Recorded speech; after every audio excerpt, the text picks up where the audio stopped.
नमस्कार प्यारे बच्चों, आप सभी का एक बार फिर से स्वागत है डायरेक्ट टैक्स की क्लास में। चलिए, कल हमने कुछ अपने नए टॉपिक शुरू किए थे। हाँ sir, scope of total income कल हमने शुरू किया था।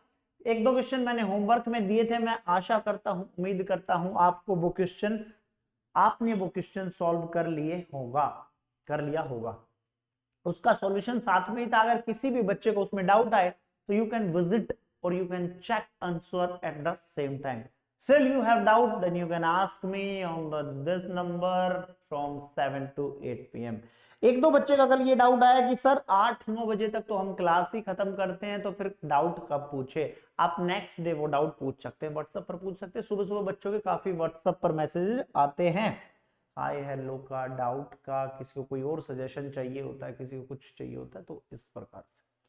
चलो फटाफट कल हमने जो भी पढ़ा एक बार फटाफट उसको रिवाइज कर लेते हैं कि कल मैंने आपको क्या क्या पढ़ाया था। स्कोप ऑफ टोटल इनकम में ये चैप्टर शुरुआत की थी। रेजिडेंशियल स्टेटस कल हमने खत्म कर दिया था। स्कोप ऑफ टोटल इनकम में मैंने बताया था आपको कि दो तरह की इनकम होती है, एक इंडियन इनकम होती है, एक फॉरेन इनकम होती है। फॉरेन इनकम कौन सी इनकम होगी? जो इंडियन इनकम नहीं है। That means we have to find the Indian income. Indian income का मतलब था कि जो चार पार्ट्स में बटेगी, चार पार्ट्स में हमने इसको बांट दिया। Received in India, deemed to be received in India, accrued और arised in India, deemed to be accrued और अराइज्ड इन इंडिया। कल हमने फर्स्ट, सेकंड और थर्ड पार्ट कर लिए थे। फोर्थ पार्ट आपका पेंडिंग है, जो कि हम आज खत्म करेंगे। फर्स्ट पार्ट इज दैट की income received in India. Income received in India का मतलब है कि आप कोई भी इनकम इंडिया में रिसीव करेंगे, अगर वो इंडिया में रिसीव हुई, इंडिया के बैंक अकाउंट में रिसीव हुई, तो वो आपको आपके हाथ में टैक्स कर दी जाएगी एज ए टोटल इनकम मानते हुए। शर्ट का जरूर एक बार कमेंट देना, शर्ट कैसी लग रही है। मुझे शर्ट बड़ी अच्छी लग रही है।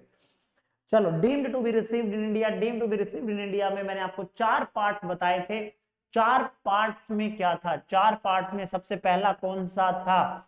सर चारों में एम्प्लॉयर की कुछ बात हो रही थी। उससे पहले एक पार्ट और था, सेक्शन 8 मैंने बताया था, dividend received from Indian income. चाहे आप कहीं पर बैठ कर इनकम डिविडेंड रिसीव कर रहे हैं, वो सारा का सारा क्या माना जाएगा? Income received, deemed to be received in India. ठीक है, ठीक है सर।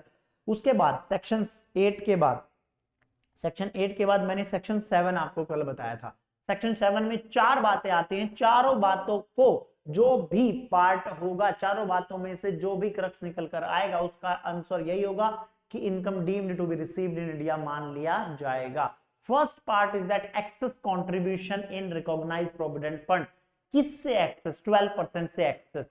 दूसरा पार्ट था इसका, सेकंड पार्ट इज दैट कि interest received in excess of the 9.5% per annum. लेकिन दोनों की दोनों में मैंने आपको बताया था सिर्फ एम्प्लॉयर कंट्रीब्यूशन होगा, उसी का हम जिक्र करेंगे, बाकी एम्प्लॉय कंट्रीब्यूशन का जिक्र नहीं करेंगे। Third one was that transfer of amount from URPF to RPF, unrecognised provident fund to recognised provident fund. उसमें भी क्या था? सिर्फ एम्प्लॉयर का जो कंट्रीब्यूशन होगा या उस पर जो इंटरेस्ट होगा, वही अमाउंट हम टैक्स करेंगे एज ए डीम्ड इनकम मानते हुए। एंड फोर्थ पार्ट ये था, अगर आप पेंशन स्कीम में कंट्रीब्यूशन कर रहे हैं एम्प्लॉयर पार्ट का, एटीसीसीडी वाला, तो वो हम कंसीडर करके चलते हैं income deemed to be received in India. दो पार्ट हो गए, income received in India, income deemed to be received in India. Third and fourth, third ये था कि इनकम एक्रू और अराइज इन इंडिया। कल मैंने एक एग्जांपल दिया था, अगर सीपीए की क्लासेस इंडिया में चलती हैं, सर्टिफाइड पब्लिक अकाउंटेंट की क्लासेस अगर लक्ष्मीनगर में चलती हैं, तो इनकम एक्रू कहां पर हो रही है? इंडिया में। वो क्लासेस दी कहां जा रही है? इंडिया में। अगर कोई चीज इंडिया में हो रही है, एक्रू और अराइज इंडिया में हुई है, डजेंट मैटर उसका अमाउंट आपने कहां रिसीव किया, हमें कोई फर्क नहीं पड़ता। अगर इनकम एक्रू और arise in India, that means you have to pay tax, because ये चारों की चारों क्या है? Indian income. हम क्या पढ़ रहे हैं? Indian income.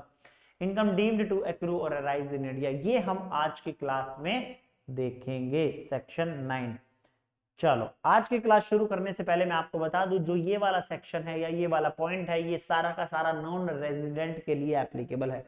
पूरा का पूरा जो भी कैलकुलेशन होंगी वो नॉन रेजिडेंट के लिए होंगी। ठीक है, ठीक है सर। आइए जी, अब हम पीडीएफ पर चलते हैं और इनकम डीम्ड टू बी, अपनी बुक्स निकाल लो, आज की डेट डाल लो, बुक आपकी रही मेरे पास, ये रही मेरे पास, बुक मेरी है आपकी मेरे पास। तो फटाफट इसका पेज नंबर है आपका 2.7, 2.7 पेज निकालो फटाफट एज सुन एज पॉसिबल। कुछ प्रैक्टिकल क्वेश्चंस भी करेंगे इस चैप्टर से ही रिलेटेड। 2.7 दिस वन, ये आप पेज निकालो। फिर उसके बाद आपसे डिस्कशन शुरू करते हैं। आइए जी,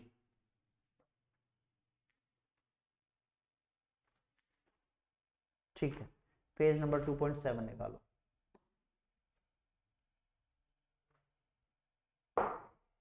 फटाफट, निकाल लो। निकाल लिया, चलो जी शुरुआत करते हैं फिर आपसे। सेक्शन 9 के साथ शुरुआत करते हैं। सेक्शन 9 क्या कहता है उसके बाद आगे चलेंगे। सेक्शन 9 के बाद आ जाओ।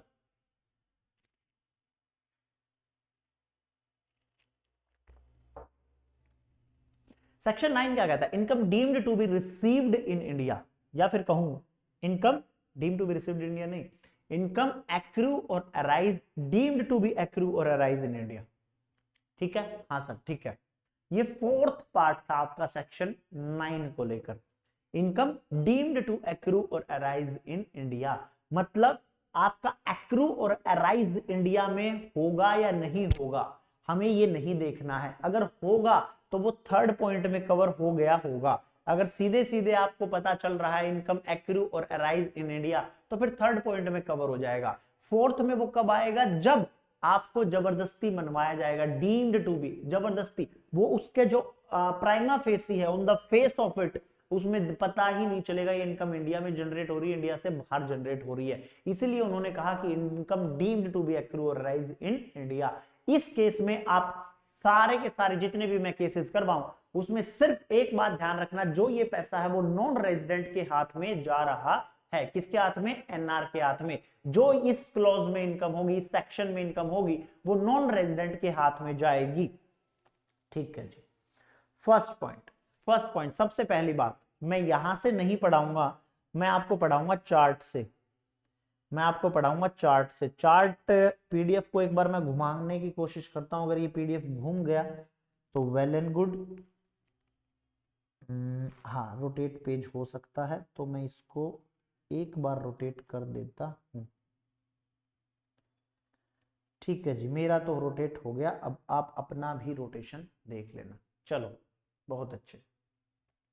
Income deemed to be accrue और राइज इन इंडिया। सर तो क्या बुक से नहीं पढ़ाओगे? बुक से भी पढ़ाऊंगा, पहले एक बार चार्ट से मैं रीड करवा दूं, फिर मैं एक एक लाइन आपको बुक से भी रीड करवा दूंगा। मोस्ट इंपोर्टेंट, लिख लो, मोस्ट इंपोर्टेंट, मोस्ट डिफिकल्ट जो बच्चों को जाता है ये वाला कॉन्सेप्ट जाता है, लेकिन इसमें है कुछ भी नहीं। आज आप क्लास करने के बाद पाओगे कि यार इस लिटरली इसमें कुछ भी नहीं था। इस वाले सेक्शन में, इस वाले पॉइंट में कुछ भी नहीं था। मैं एक एक पॉइंट करके आपको आसानी से आपके दिमाग में फिट कर दूंगा सारी की सारी चीजें। फिर उसके बाद एज यूजुअल मैं पढ़ाऊंगा, फिर उसके बाद हम क्या देखेंगे? Question answer. क्या जो मैंने पढ़ाया है उससे जो एग्जाम में पूछे गए हैं, इंस्टीट्यूट के मॉड्यूल में है, क्या वो क्वेश्चन आंसर आप सॉल्व कर पा रहे हो कि नहीं कर पा रहे हो? अगर आप कर पा रहे हो that means well and good, आप सही दिशा में हो। अगर आप नहीं कर पा रहे हो तो आप गलत दिशा में हो। वो आपको फिर चेक करना है, एनालिसिस करना है कि मैं किस कारणवश, what is the reason behind that कि मैं गलत दिशा में हूं। चलो, income deemed to accrue rise in India, क्या मान के चलना है? पूरा का पूरा section applies to sir non resident. सारा का सारा सेक्शन कहां लगेगा? नॉन रेजिडेंट के ऊपर। First point, first point, income accrue और arise outside India. Income accrue और अराइज आउटसाइड इंडिया डायरेक्टली और इनडायरेक्टली थ्रू फ्रॉम। क्या कहता है? इनकम जो एक्रू हो रही है या जो अराइज हो रही है, मैंने क्या बोला था? नॉन रेजिडेंट के लिए जो इनकम आ रही है वो कहां अराइज हो रही है? Outside India. लेकिन आपको मानना क्या है? मानना है income deemed to accrue arise in India. वो कह रहा है ठीक है, दिखने में प्राइमा फेसी लग रहा है इनकम एक्रू और अराइज आउटसाइड इंडिया, बट मैं जब उसकी जड़ पर गया, किसी भी चीज की जड़ पर गया, बेस मैंने चेक किया, तो मैंने देखा ये दिखने में सिर्फ आउटसाइड इंडिया एक्रू और अराइज हो रही है, लेकिन जो मेन सोर्स है उसका इंडिया से ही है। सर कैसे? आओ सबसे पहले देखते हैं। Any business connection in India, any business connection in India. आपका इंडिया में बिजनेस कनेक्शन है, आपका इंडिया में बिजनेस कनेक्शन है, उसकी वजह से आप इनकम जनरेट कर रहे हो नॉन रेजिडेंट बाहर बैठकर। दैट मीन्स कोई भी नॉन रेजिडेंट, मान लो for take an example Mark Zuckerberg India में टी शर्ट बेचना चाहता है, तो वो वहां बैठकर इंडिया में माल भेज सकता है? हाँ सर। किसी एजेंट को हायर करेगा, अब वो डायरेक्टली इंडिया में तो आएगा नहीं, नहीं सर। सेकंड एग्जांपल, मान लो आपको आजकल दुबई में ये चीज बहुत चल रही है कि आप इंडिया से एक्सपोर्ट करो दुबई में मसाले वगैरह, एक्सपोर्ट का बिजनेस है। अब आपको क्या लगता है आप दुबई डेली आना जाना करोगे? नहीं सर। आप क्या करोगे, दुबई में कोई एजेंट हायर करोगे, उससे बातचीत करोगे, फोन पर यहां से ऑर्डर लोगे, ऑर्डर भेज दोगे, वो आपका माल वहां पर बेच देगा। आपने वहां पर दुकान किराए पर ली, कोई ऑफिस किराए पर लिया, डायरेक्ट उस एजेंट को वहां पर बिठा दिया, उसको राइट दे दिया कि भैया तुम ये दुकान यूज करो, तुम ये माल मेरे बिहाफ पर बेचो, क्योंकि उस पर थप्पा क्या होगा, मेरा थप्पा लगा होगा। उस एजेंट का तो कोई वो नहीं है, वो अपना कमीशन वगैरह लेगा, सैलरी लेगा, कुछ भी लेगा, मैं उसको पे करूंगा और उसको बाय बाय टाटा। हाँ सर, ठीक है सर। जो भी मेरी दुबई वगैरह में दुकान वुकान होंगी, कुछ भी होगा, ऑफिस होगा, प्रीमाइसेस होगा, वो फुल राइट होगा उस बंदे का करने का, क्या करने का, यूज करने का।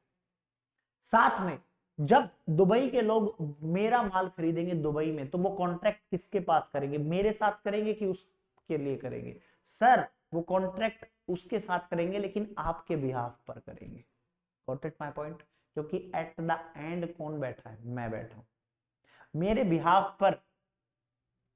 बिहाफ पर वो एजेंट जो दुबई में बैठा है, वो मेरे बिहाफ पर कॉन्ट्रैक्ट करेगा कि हाँ जी सी जयगुलिया दिल्ली से ये माल यहां पर भेजते हैं, तो फिर वो आगे फर्दर कॉन्ट्रैक्ट करेगा लोगों को माल सप्लाई करने का। ठीक है, मैं 1 साल में इतना ये प्रोडक्ट आपको सप्लाई कर दूंगा, मेरे बिहाफ पर वो कॉन्ट्रैक्ट कर रहा है, क्योंकि अकेला उसके पास तो प्रोडक्ट है ही नहीं, वो क्या जाने कहां से प्रोडक्ट आएगा, कैसे बिकेगा।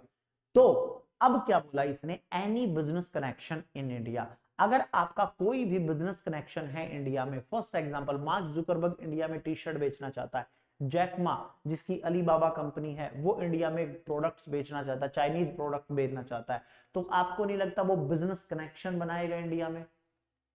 हाँ सर। इंडिया में माल बेचेगा? हाँ सर। टेस्ला, टेस्ला की जो कंपनी है, टेस्ला की कंपनी है, टेस्ला की जो कारें हैं, इलेक्ट्रिक कारें, अगर मैं उनको इंडिया में बेचूंगा, तो आप मुझे बताओ, क्या मार्क जुकरबर्ग डायरेक्ट आके इंडिया में बेच सकता है माल? नहीं सर, डायरेक्ट आके इंडिया में नहीं बेच सकता, उसको कोई ना कोई एजेंट बिठाना पड़ेगा। हाँ सर। अब अगर टेस्ला की गाड़ियां यूएस से मंगवाई गई, इंडिया में बेची गई, इलेक्ट्रिक का दौर है, हाँ सर, अब जब इलेक्ट्रिक गाड़ियां इंडिया में बिकी, तो एक बात मुझे बताओ, क्या इसको टेस्ला का फाउंडर कौन है? दिमाग से उतर गया, चलो कोई बात नहीं, जो भी है आप सोच लेना, एकदम दिमाग से उतर गया। मार्क जुकरबर्ग फेसबुक वाला है, जैकमा अलीबाबा वाला है, सुंदर पिच्चई गूगल वाला है, सत्या नडेला माइक्रोसॉफ्ट वाला है, इंदिरा नूई पेप्सी वाली है, ये कौन था? दिमाग पर बिल्कुल याद नहीं। चलो कोई बात नहीं, आप अपने हिसाब से ले लेना एग्जांपल। तो जो टेस्ला कंपनी इंडिया में गुड्स बेचेगी, कार बेचेगी, इलेक्ट्रिक गाड़ियां बेचेगी, वो डायरेक्टली आके शोरूम नहीं खोल सकती, क्योंकि उसको क्या पता कहां पर मुझे शोरूम खोलना चाहिए, कैसे कंपनी रजिस्ट्रेशन करवाना है, कहां पर इंडिया में फंक्शन होगा। मैंने माल बेच दिया, किसी ने पेमेंट नहीं की, तो क्या होगा? क्योंकि आप डायरेक्टली किसी देश में जाओगे और आप डायरेक्टली माल बेचो, एडवांस में पेमेंट लो, ऐसा नहीं हो सकता। आप पर भरोसा नहीं, आपको उस पर भरोसा नहीं, तो मीडिएटर, कुछ ना कुछ मीडिएटर बनाना पड़ेगा, वो काम आएगा बिजनेस कनेक्शन बनाने में। तो मुझे एक बात बताओ, जब टेस्ला के मालिक ने इंडिया से पैसा कमाया, इंडिया में इलेक्ट्रिक गाड़ियां बेची, तो क्या उसको मुनाफा नहीं हुआ होगा? सर हुआ होगा। वो पैसा चला कहां जाएगा? वो तो सर आउट ऑफ इंडिया चला जाएगा वो पैसा। तो जब वो आउट ऑफ इंडिया चला गया, तो क्या उसको इंडिया में टैक्स नहीं देना चाहिए? क्या बोला उसने, इनकम एक्रू और अराइज आउटसाइड इंडिया डायरेक्टली और indirectly through from business connection. वो पैसा डायरेक्ट वो एजेंट कहाँ भेज देगा? Out of India. वो कहेगा मुझे सैलरी मिल रही थी, मैंने डायरेक्ट उनके अकाउंट्स में डलवा दिया पैसा, मेरे को क्या था, मेरे को कोई दिक्कत नहीं थी। लेकिन बिजनेस कनेक्शन हुआ इंडिया में, that's why called income deemed to be accrue और rise in India non resident के लिए। यस और नो? Yes sir. चलो अब मुझे एक बात बताओ, मुझे एक बात बताओ कि बिजनेस कनेक्शन के बारे में बात करते हैं। होप सो आपको ये पॉइंट क्लियर हुआ होगा। अभी बिजनेस कनेक्शन खत्म नहीं हुआ है, अभी तो शुरुआत हुई है। अगर आपको कोई भी some incomes are deemed to be accrue arise in India, some income are deemed to be accrue arise in India even though they are actually accrue outside India, बेशक वो आउटसाइड इंडिया एक्रू हो रही है, arise हो रही है, but वो क्या मानी जाएगी? Income deemed to accrue arise in India. सबसे पहला point, income from business connection in India. अगर बिजनेस कनेक्शन है इंडिया में, इंडिया में बिजनेस कनेक्शन कैसे बनेगा? Through agent. और एजेंट के पास क्या राइट है? सर एजेंट के पास पूरे राइट है कि वो मेरे बिहाफ पर या फिर जो टेस्ला का मालिक है उसके बिहाफ पर इंडिया में टेस्ला गाड़ियां बेचेगा, टेस्ला का शोरूम है वो यूज करेगा, टेस्ला का ऑफिस है वो यूज करेगा। कल को कोई बात हो जाती तो पहले एजेंट से बात की जाएगी, उसके बाद टेस्ला तक पहुंचा जाएगा। टेस्ला की इनडायरेक्टली इनकम हो रही है। चलो अब टेस्ला वाले को ध्यान में रखना, SSC has a business connection in India and income arise outside India by virtue of such business connection in India. Even if such income arise outside India, it will be deemed that such income has accrued arise in India will be taxable in India. अब what is the meaning of business connection? आप हर चीज को business connection नहीं बोल सकते, उसने specifically बताया कि बिजनेस कनेक्शन क्या है। अगर ये कंडीशंस फुलफिल होंगी तो ही बिजनेस कनेक्शन माना जाएगा, और अगर बिजनेस कनेक्शन होगा तो ही मैं सेक्शन 9 में उसको टैक्स करूंगा, अदरवाइज टैक्स नहीं करूंगा। What is the business connection? Business connection means include any business activity carried out through a person. कोई ऐसी बिजनेस एक्टिविटी है जिसको आप किसी पर्सन के थ्रू कर रहे हैं, on behalf of non resident. ध्यान देना, acting a person acting on behalf of non resident. Tesla के बिहाफ पर आप इंडिया में इलेक्ट्रिक गाड़ियां बेच रहे हैं। Agent must satisfy following condition for business connection. Connection के लिए क्या है? Agent of non resident must have authority to conclude contract on behalf of such non resident. जो एजेंट है आपका इंडिया में, उसके पास पूरा का पूरा राइट है कि वो कॉन्ट्रैक्ट को कंक्लूड कर सकता है। कंक्लूड मतलब या तो उसको खारिज कर सकता है, या समाप्त कर सकता है, या माल सप्लाई कर सकता है। किसके बिहाफ पर? नॉन रेजिडेंट के बिहाफ पर। Agent of non resident must have authority to conclude the contract on behalf of non resident. वो इंडिया में गाड़ियां बेच सकता है, इंडिया में ऑर्डर ले सकता है। मान लो इंडिया में 10 ऑर्डर उसके पास आ गए कि टेस्ला की 10 गाड़ियां मुझे चाहिए। अब उसको कौन जानता है? वो तो सिंपल एक एजेंट है, टेस्ला कंपनी थोड़ी है। वो टेस्ला कंपनी के बिहाफ पर ऑर्डर लेगा कि हाँ ठीक है, हम आपको इस दिन ये गाड़ियां सप्लाई कर देंगे। तो agent of non resident must have authority to conclude contract. जब पेमेंट आ जाएगी, कॉन्ट्रैक्ट कंक्लूड हुआ, सप्लायर को माल सप्लाई कर दिया गया। तो जो एजेंट है उसके पास पूरा राइट है मालिक के बिहाफ पर कॉन्ट्रैक्ट करने का। एक सिंपल एजेंट वैसे भी होते हैं जो सिंपली मैंने कॉल किया, हाँ जी चाइना में मुझे कुछ माल भेजना है या चाइना से कुछ माल मंगवाना है, ठीक है आपका इतना % कमीशन बनता है, मैंने माल मिलवाया, बात खत्म। मेरा उसका कोई रिलेशन नहीं, मैं माल खुद बेच रहा हूँ इंडिया में या इंडिया से बाहर। इसी एग्जाम्पल में हो सकता है कई इंडिया में, अब मैं अगर टेस्ला की कंपनी गाड़ियां बेचना चाहूं, मैं कह रहा हूं मैं फुल अथॉरिटी नहीं ले रहा टेस्ला से, 10 गाड़ियां हैं, 5 गाड़ियां हैं, मैंने ऑर्डर की, आ गई शिप में, मैंने अपने बिहाफ पर ओनरशिप पे बेच दी, तो ये कभी भी इंक्लूड नहीं होगा, या सिर्फ एक बार के ट्रांजैक्शन थी। तो आपको ये कंडीशन फुलफिल करनी पड़ेगी बिजनेस कनेक्शन बनाने के लिए। अगर आपका बिजनेस कनेक्शन बनेगा तो ही जाकर आपकी वो इनकम इंडिया में टैक्स होगी। किसकी? नॉन रेजिडेंट की। जब आप ये कॉन्ट्रैक्ट करेंगे तो कुछ बातों का ध्यान रखेंगे आप, मतलब एजेंट, कि ये कॉन्ट्रैक्ट किसके नाम पर होना चाहिए? नॉन रेजिडेंट के नाम पर। सच contract should be in the name of non resident. वो जो कॉन्ट्रैक्ट है वो किसके नाम पर होगा? नॉन रेजिडेंट, टेस्ला के नाम पर। बस मैं तो उसके बिहाफ पर काम कर रहा हूं, नीचे साइनिंग अथॉरिटी कौन होगा? मैं, या जो कमीशन एजेंट है टेस्ला ने अपॉइंट कर रखा है वो। सच contract should be for provision of service by that non resident. किसके लिए होगा ये कॉन्ट्रैक्ट? ये कॉन्ट्रैक्ट होगा वो सर्विस प्रोवाइड करने के लिए, चाहे माल बेचना हो चाहे कुछ भी करना हो। सर्विस का मतलब दैट डजंट मीन कि वो लिटरली सर्विस कह रहा है, वो यहाँ पर कहना चाहता है जिस भी चीज के लिए वो कॉन्ट्रैक्ट हो वो इंडिया में होना चाहिए।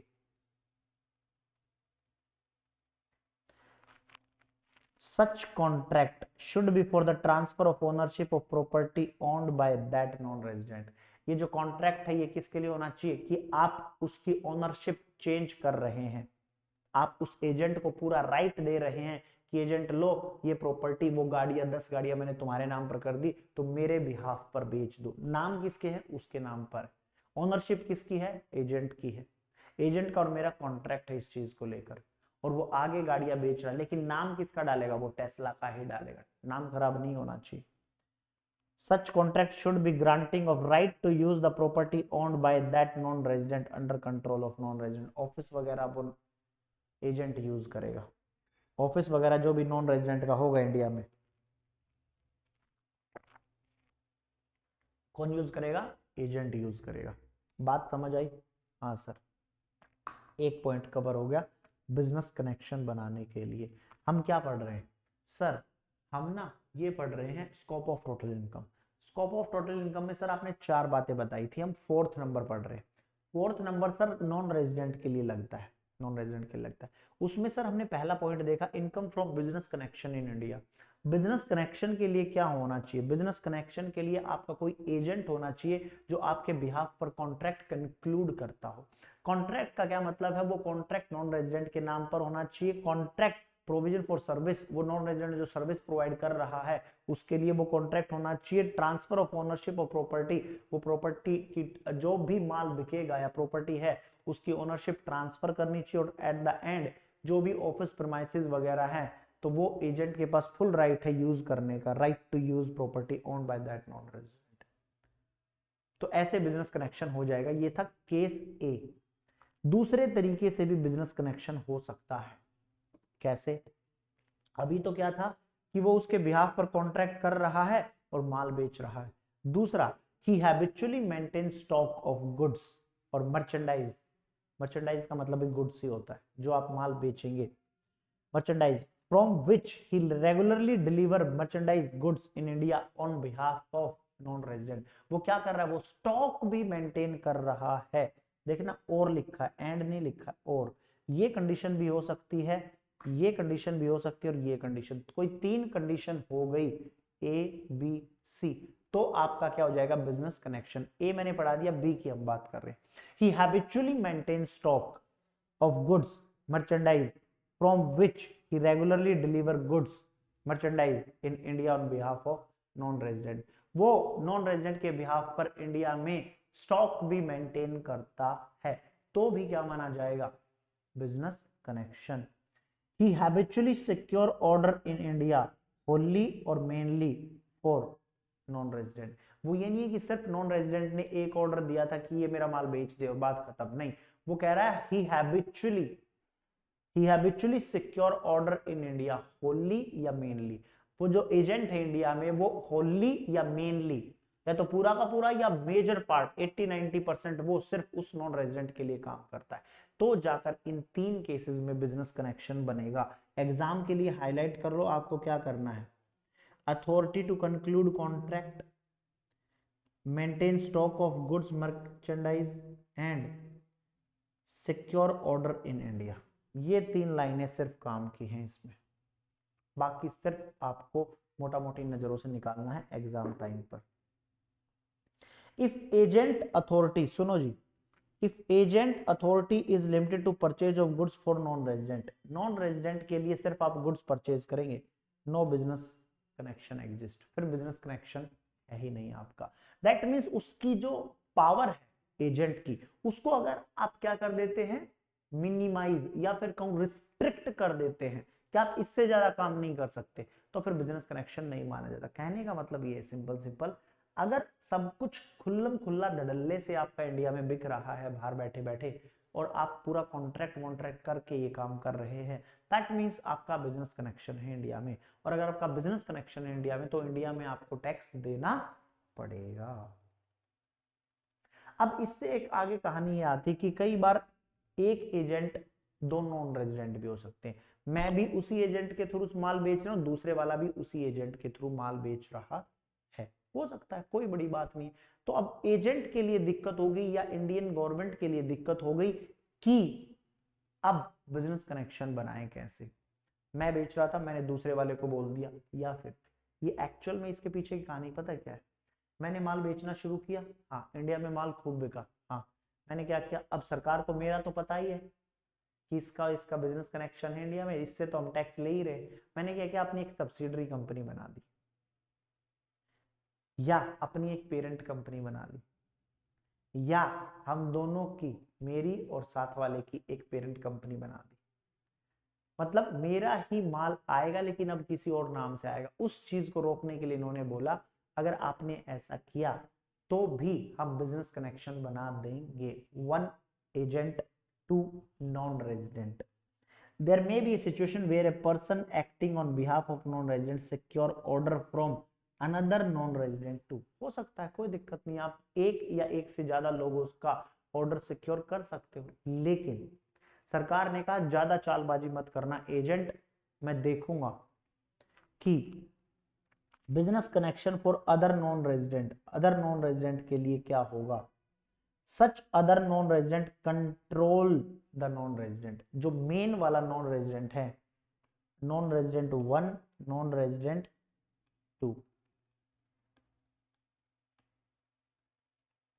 ये इसको कंट्रोल करता है या फिर ये इसको कंट्रोल करता है, या दोनों को मिलके कोई NR3 कंट्रोल करता है, तो इस केस में बिजनेस कनेक्शन माना जाएगा। सच अदर नॉन रेजिडेंट मतलब NR2 कंट्रोल द NR, मतलब NR1 को कंट्रोल करता है, या सच other non resident is controlled by NR2 को कंट्रोल किया जा रहा है NR1 से, दोनों आपस में अगर कंट्रोल करते हैं, या फिर such other non resident is subject to the same control as that of non resident, NR3 दोनों को कंट्रोल कर रहा है, तो उस केस में भी बिजनेस कनेक्शन बना दिया जाएगा। यस और नो, ये एग्जांपल है। Mister A acting on behalf of mister x, mister x क्या है, नॉन रेजिडेंट है, तो सिक्योर ऑर्डर फॉर, अगर आप मिस्टर एक्स नॉन रेजिडेंट के लिए ऑर्डर सिक्योर करते हैं तो बिजनेस कनेक्शन डायरेक्टली एस्टेब्लिश, फिर तो बिजनेस कनेक्शन डायरेक्टली, कोई दिक्कत नहीं। दिक्कत ये I secure order for mister Y non resident, business connection establish कर जाएगा अगर अगर एक्स कंट्रोल्ड बाय वाई, या वाई कंट्रोल्ड बाय एक्स, या commonly controlled by Z, X Y को दोनों को कॉमनली कंट्रोल कर रहा है जेड, तो उस केस में क्या बन जाएगा, बिजनेस कनेक्शन बन जाएगा। ये कुछ एग्जांपल्स दिए हुए हैं बिजनेस कनेक्शन के। Branch office in India, appointing an agent India for systematic and regular purchase of raw material, formation of subsidiary company in India to carry on business of non resident parent company. ये कुछ ऐसे तरीके हैं जिनसे business connection मेरा बनता है। अगर आप इंडिपेंडेंटली काम कर रहे हैं तो आपका बिजनेस कनेक्शन नहीं है, जैसे ओयो, अगोडा, Booking.com, ये कुछ ऐसे प्लेटफॉर्म्स हैं जो स्पेसिफिकली किसी एक के लिए काम नहीं करते। इंडिया में जैसे ओयो चलता है, अब बाहर से कोई ऑर्डर देता है तो क्या आपको लगता है ओयो सिर्फ एक बंदे के अधीन होगा या मैक्सिमम 2 के अधीन होगा? नहीं, ओयो तो सबके लिए सेम सर्विसेज देता है, तो वो 70 जगह से नॉन रेजिडेंट का ऑर्डर ले सकता है। अगोडा, Booking.com सेम एग्जांपल है। ये ऐसे प्लेटफॉर्म्स है जो सबके लिए खुले हैं। तो उसने बोला इंडिपेंडेंट एजेंट, एजेंट तो है ये लेकिन ये इंडिपेंडेंट है, ये डिपेंडेंट नहीं है। पहले वाले केस में था conclude the contract, habitually maintain the stock on behalf of non-resident and secure order wholly or mainly for non-resident। मतलब आपका, वो कहते हैं ना कि वो लेडीज कहती हैं मेरा पति मेरा परमेश्वर है, जो कुछ भी है वो यही है। तो नॉन रेजिडेंट अगर कॉन्ट्रैक्ट के साथ अपना एजेंट अपॉइंट करता है इंडिया में, दैट मीन्स फुल्ली उसी का कंट्रोल है उसी पर, तो उस केस में बिजनेस कनेक्शन एस्टेब्लिश हो जाएगा। लेकिन कोई इंडिपेंडेंटली काम कर रहा है, किसी ने मेरे को ड्राई फ्रूट्स भेजे ओमान से मेरे पास ड्राई फ्रूट्स आए 4 कट्टे भर के, मैंने इंडिया में बेच दिए, जो मेरा कमीशन बनता था मैंने रख लिया, बाकी पेमेंट उसको कर दी। दूसरा केस, फिर मैंने किसी और को बोला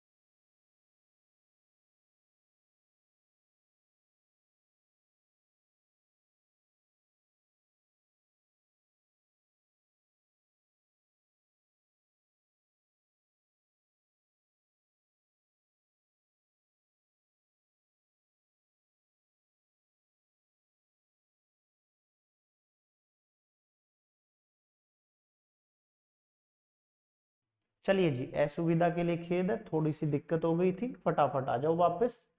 तो बिजनेस कनेक्शन का क्या मतलब है, बिजनेस कनेक्शन का क्या मतलब है, समझ में आया आपका? अगर बाई चांस कोई ऐसा एजेंट है इंडिया में, ओयो है, अगोड़ा है, ये कोई भी जो इनको माल बेचेगा या सर्विसेज के लिए बोलेगा, ये हर किसी का ऑर्डर सिक्योर करते रहेंगे। मैं एक एग्जांपल दे रहा हूं, ओमान में मेरे पास ड्राई फ्रूट्स आए 4 कट्टे, 4 बोरे भर के बड़े बड़े, मैंने बेच दिए, जो मेरा कमीशन बनता था मैंने रख लिया, बाकी दे दिया। दूसरे ने ऑर्डर भेजा, तीसरे ने, मैं हर जगह से ऑर्डर ले रहा हूं, किसी एक का बंद हुआ मजदूर ना होना इंडिपेंडेंट एजेंट है, फिर बिजनेस कनेक्शन नहीं होता है। बिजनेस कनेक्शन का ही मतलब क्या है कि आप पर्टिकुलरली किसी एक बंदे के थ्रू इंडिया में बिजनेस कर रहे हैं, पर्टिकुलरली आप किसी एक बंदे के थ्रू इंडिया में बिजनेस कर रहे हैं, और उसके साथ बिजनेस ऐसा कर रहे हैं कि आपने कॉन्ट्रैक्ट कर रखा है, वो आपके बिहाफ पर कंक्लूड कर देता है आगे कॉन्ट्रैक्ट, आपके बिहाफ पर माल बेच देता है, आपके बिहाफ पर ऑर्डर सिक्योर करता है, आपके बिहाफ पर स्टॉक मेंटेन करता है, आप मतलब नॉन रेजिडेंट के बिहाफ पर, नॉन रेजिडेंट के बिहाफ पर कंक्लूड करता है कॉन्ट्रैक्ट, नॉन रेजिडेंट के बिहाफ पर स्टॉक मेंटेन करता है, नॉन रेजिडेंट के बिहाफ पर ऑर्डर सिक्योर करता है, होली और मेनली उसी के लिए काम करता है, तो ही बिजनेस कनेक्शन। इंडिपेंडेंट एजेंट के लिए बिजनेस कनेक्शन नहीं होगा। Agent who do not work mainly or wholly for non-resident, where non-resident carry on business through broker commission agent, there will be no business connection if such person is acting in the ordinary course of business। उसका तो business ही है, हर किसी से commission लेना, अपना काम करना, तो फिर बिजनेस कनेक्शन एस्टेब्लिश नहीं होता है। ये था आपका बिजनेस कनेक्शन का पॉइंट। अब किसी को डाउट हो तो बताओ बिजनेस कनेक्शन वाले पॉइंट में कि हाँ सर मेरा ये डाउट रह गया। सिंपल एज दैट, मैं 1 मिनट लगा के दोबारा रिवाइज करवा देता हूं, दिमाग में बिठाना बहुत जरूरी। आपका मतलब नॉन रेजिडेंट की इनकम इंडिया में, इंडियन इनकम बनाने के लिए उन्होंने बोला income deemed to be accrue और अराइज इन इंडिया, हम जबरदस्ती इसको इंडिया में मान लेंगे, ठीक है मान लो, कोई दिक्कत नहीं हमारे। कैसे मानेंगे? फर्स्ट पॉइंट, आपका बिजनेस कनेक्शन अगर इंडिया में हुआ तो, बिजनेस कनेक्शन का क्या मतलब है? बिजनेस कनेक्शन का मतलब है कि आपने एक एजेंट अपॉइंट कर रखा है और वो एजेंट आपके लिए ही काम करता है, आपके लिए स्टॉक मेंटेन करता है, 3 चीजें मैंने बोली थी, आपके लिए स्टॉक मेंटेन करता है, आपके लिए ऑर्डर सिक्योर करता है होली और मेनली, और आपके बिहाफ पर ऑर्डर कंक्लूड कर देता है, आगे माल सप्लाई कर देता है। इन तीनों केसेस में बिजनेस कनेक्शन माना जाएगा। ऐसा भी हो सकता है एक बंदा, एक एजेंट 2 नॉन रेजिडेंट के लिए काम करता हो, जरूरी नहीं सिर्फ एक के लिए करेगा, उसने बोला था होली और मेनली, या तो पूरा का पूरा या मेनली मेजर, छोटा मोटा हो सकता है वो किसी और का भी ऑर्डर लेता हो, 2 नॉन रेजिडेंट का भी हो सकता है, तो फिर बिजनेस कनेक्शन नहीं मानेंगे। जिसके लिए होली और मेनली है उसका तो मानेंगे ही मानेंगे, जिसका छोटा मोटा कर देता है, जैसे कोई ऑर्डर आया मान लो 10% किसी और का भी ऑर्डर करता है, उसके साथ जो 10% वाले के साथ तब ही मानेंगे जब मैं उसको होल्ड करता होगा या वो मुझे होल्ड करता होगा, हम दोनों को कोई और होल्ड करता होगा, तो ही बिजनेस कनेक्शन माना जाएगा, तो ही वो इंडियन इनकम मानी जाएगी, अदरवाइज नहीं मानी जाएगी। अदरवाइज अब मान लो एक्स मैं हूं, वाई कोई और है, मैं 80% वो एजेंट इंडिया में अपॉइंट कर रखा, वो मेरे बिहाफ पर ऑर्डर सिक्योर करता है, मेरा स्टॉक मेंटेन करता है सारा, 10-20% वो एक दूसरे का भी ऑर्डर ले लेता है, लेकिन मेरा एक्स का और वाई का कोई कनेक्शन नहीं है आपस में, तो वाई का और उसका बिजनेस कनेक्शन नहीं बनेगा, सिर्फ मेरा और उसका बिजनेस कनेक्शन बनेगा। बात समझ में आई? हाँ सर। अब बनेगा वाई के साथ कब? अगर मैं उसको होल्ड करता हूं, वो मुझे होल्ड करता है, या हम दोनों को कोई और होल्ड करता हो, तो ही बिजनेस कनेक्शन बनेगा, और बिजनेस कनेक्शन बनेगा तो क्या मान लिया जाएगा? Indian income. ये एक एग्जांपल के थ्रू मैंने समझाया, इंडिपेंडेंट एजेंट का कोई काम नहीं है इसमें। दूसरी बात, दो तरीके से बिजनेस कनेक्शन बनता है। एक तो मैंने बता दिया कि आपके बिहाफ पर कॉन्ट्रैक्ट किए जा रहे हैं, दैट मींस आपकी इंडिया में प्रेजेंस है। टेस्ला को माल बेचने के लिए इंडिया में क्या करना पड़ेगा? ऑफिस खोलना ही पड़ेगा। मुझे दुबई में माल सप्लाई करना है, मसाले सप्लाई करने हैं, तो मुझे दुबई में ऑफिस खोलना पड़ेगा, स्टोरेज भी करनी पड़ती है, ऑर्डर भी सिक्योर करने पड़ते हैं, कहीं काउंटर तो खोल के बैठोगे, गल्ला तो कहीं तो रखोगे। हाँ सर। लेकिन एक ऐसी भी चीज है, डीम्ड बिजनेस कनेक्शन माना जाता है, जहां पर प्रेजेंस की कोई जरूरत नहीं है। मतलब सर, जिसमें प्रेजेंस की कोई जरूरत ही नहीं है, फिर भी बाहर बैठे लोग पैसा कमाते हैं। सर जैसे जैसे अडोब रीडर का सॉफ्टवेयर, अडोब रीडर जिसमें पीडीएफ खुलता है आपका। हाँ सर। एप्पल कंपनी जो माल बेचती है उसमें सॉफ्टवेयर अपडेशन आते हैं। हाँ सर। Microsoft Word, power point, Excel, ये जो इंडिया में बेचती है, क्या तुम्हें लगता है इनके लिए कुछ ऑफिस खोलने की जरूरत? ऑल्दो इनके खुले हुए ऑफिस, पर इनकी जगह कोई और, टिकटॉक वाला ले लो, टिकटॉक एग्जांपल ले लेते हैं। टिकटॉक जब वो ऐप आई, इंडिया में लॉन्च हुई, क्या उसको लगता है टिकटॉक वाले ने कभी इंडिया में ऑफिस खोला होगा? नहीं सर। लेकिन इंडिया से उसने रेवेन्यू जनरेट किया होगा। टिकटॉक एक चाइनीज ऐप थी। हाँ सर। तो मुझे एक बात बताओ, जब टिकटॉक इंडिया में चलती थी तो वो रेवेन्यू जनरेट करते थे? सर वो तो फ्री होती थी, हमने तो फ्री यूज किए, लेकिन उस पर एडवर्टाइजमेंट आती थी बीच बीच में, उस एडवर्टाइजमेंट से कोई चाइनीज बंदा बैठकर पैसे कमा रहा था। सिर्फ इंडिया के फोनों में वो इंस्टॉल थी, वो ना कभी इंडिया आया, ना उसने कभी एजेंट बुलाया, ना कभी उसने माल भेजा, कुछ कोई कनेक्शन नहीं, सीधा एडवर्टाइजमेंट दिया, एडवर्टाइजमेंट वाले ने उसके अकाउंट में पैसा भेज दिया, बाहर की बाहर काम हो गया। अब वो एडवर्टाइजमेंट हो सकता है इंडिया से रिलेटेड और ना हो, उससे कोई फर्क नहीं पड़ता, लेकिन उस चाइनीज बंदे की तो इनकम हो गई। हाँ सर। चाइनीज बंदा कौन है सर? Non resident. अब मुझे बताओ, अब मुझे बताओ कि डीम्ड बिजनेस कनेक्शन बनाया जाए कि नहीं? वो कभी इंडिया आया ही नहीं। तो ये वाला जो कॉन्सेप्ट है, सिग्निफिकेंट इकोनॉमिक प्रेजेंस, सिग्निफिकेंट बड़ी भारी मात्रा में, इकोनॉमिक पैसे के वैल्यू में, टर्म प्रेजेंस है आपकी, significant economic presence of non resident in India constitute business connection, deemed business connection. आपकी सिग्निफिकेंट प्रेजेंस है इंडिया में, मतलब आप इंडिया में प्रेजेंट हो। कैसे? ऑनलाइन।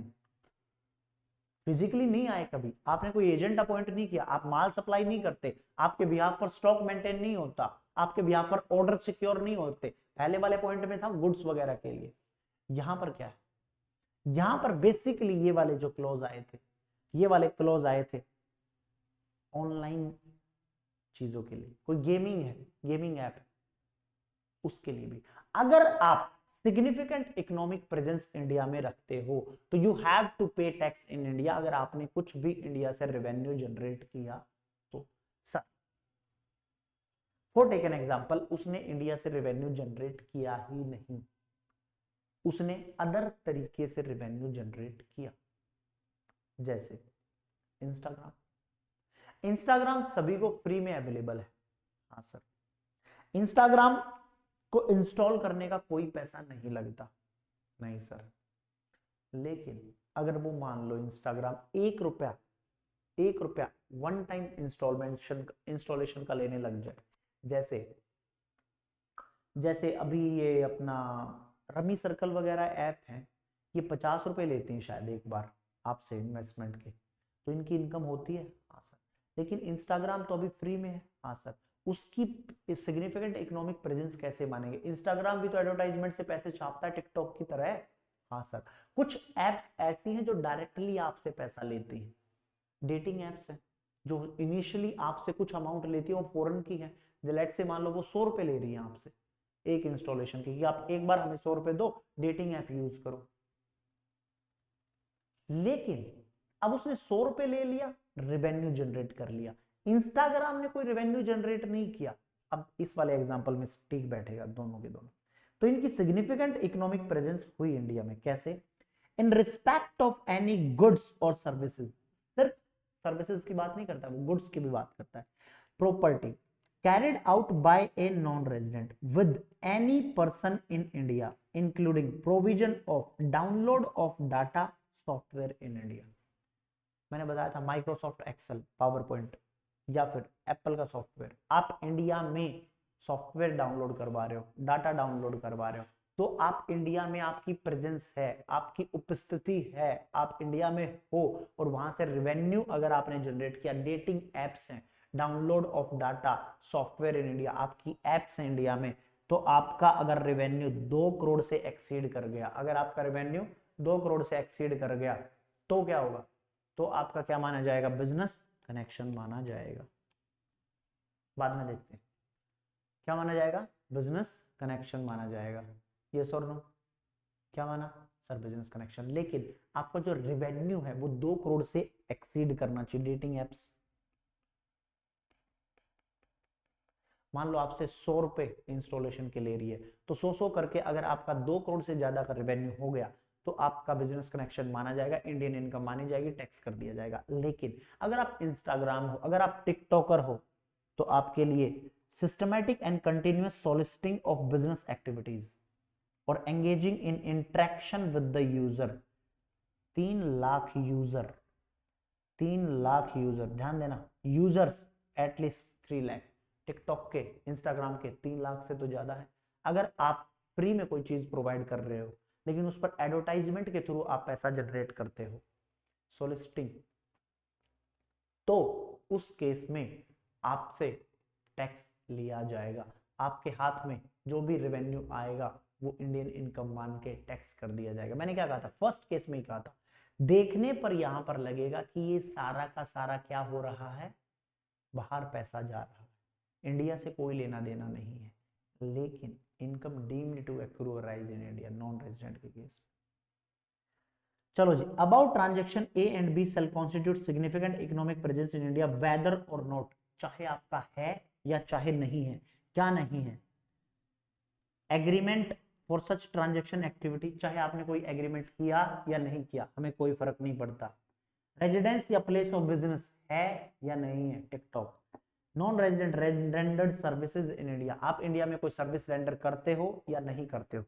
अगर आपके यूजर्स 3 लाख से ज्यादा है, 3 लाख, कम से कम 3 लाख है, 3 लाख से ज्यादा है, एंड आपका जो रेवेन्यू है वो 2 करोड़ से, मतलब नंबर ऑफ यूजर्स में भी पकड़ लिया, ये मत बोल देना हम तो फ्री देते हैं, और अमाउंट में भी पकड़ लिया, तो आपका डीम्ड बिजनेस कनेक्शन माना जाएगा। फिर हमें इस क्लोज में कोई फर्क नहीं पड़ता, आप इंडिया में प्रेजेंस है नहीं है, रेजिडेंस है, ऑफिस है नहीं है, आप इंडिया में सर्विस दे रहे हो नहीं दे रहे हो, आपने कोई एग्रीमेंट किया था या नहीं किया था, आपका और उनका कोई एग्रीमेंट हुआ है नहीं हुआ है, कोई फर्क नहीं पड़ता, फिर हम अंधाधुन आपसे टैक्स लेंगे। However, where a business connection is established by reason of significant economic presence in India, only so much of income is attributable to the transaction or activities referred in A to B in India। 3 line का simple सा मतलब मैंने पहले ही दिन बताया था, कल ही बताया था, कि जितना इंडिया से रिलेटेड होगा वही टैक्स किया जाएगा, बाकी को हम टैक्स नहीं करेंगे।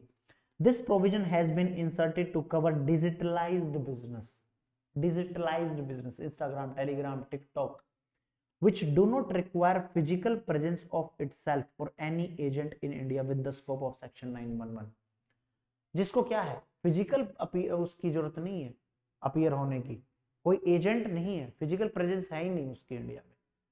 डिजिटलाइज बिजनेस के लिए ये वाले पॉइंट्स कवर होते हैं, डीम्ड बिजनेस कनेक्शन, मतलब फिजिकली वाला भी कॉन्ट्रैक्ट के थ्रू अगर आप आए तो आप इस प्रोविजन में पकड़े जाओगे और आपका बिजनेस कनेक्शन बना दिया जाएगा। अगर आप डिजिटलाइज तरीके से आए तो आप इस तरीके से आपका बिजनेस कनेक्शन बना दिया जाएगा। आपको एग्जाम में देगा सिग्निफिकेंट इकोनॉमिक प्रेजेंस थी, रेवेन्यू था 1.8 करोड़, मत मानना बिजनेस कनेक्शन। रेवेन्यू था 2.2 करोड़, मान लेना बिजनेस कनेक्शन। कोई भी ऐप थी फ्री इंडिया में सर्विस दे रही थी लेकिन उसके यूजर्स थे 2.8 लाख, मत मानना बिजनेस कनेक्शन। कोई इनकम इंडिया में टैक्स नहीं करना, कुछ इंडियन इनकम नहीं, उसके यूजर्स थे 3 लाख से ज्यादा, और वो सेम ऐप अदर रेवेन्यू भी जनरेट करती है इंडिया में एडवर्टाइजमेंट के थ्रू, चुपचाप उसको इंडियन इनकम मान के टैक्स कर देना। बस ये कहानी थी बिजनेस कनेक्शन की। यस और नो? अब मुझे बताओ क्या बिजनेस कनेक्शन अब समझ आया कि नहीं आया?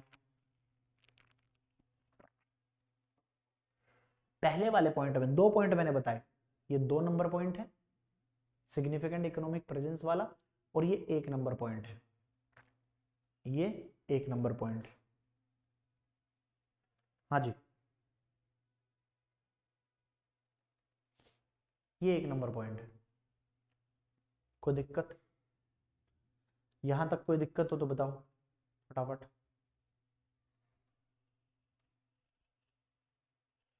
Scope of total income, scope of total income.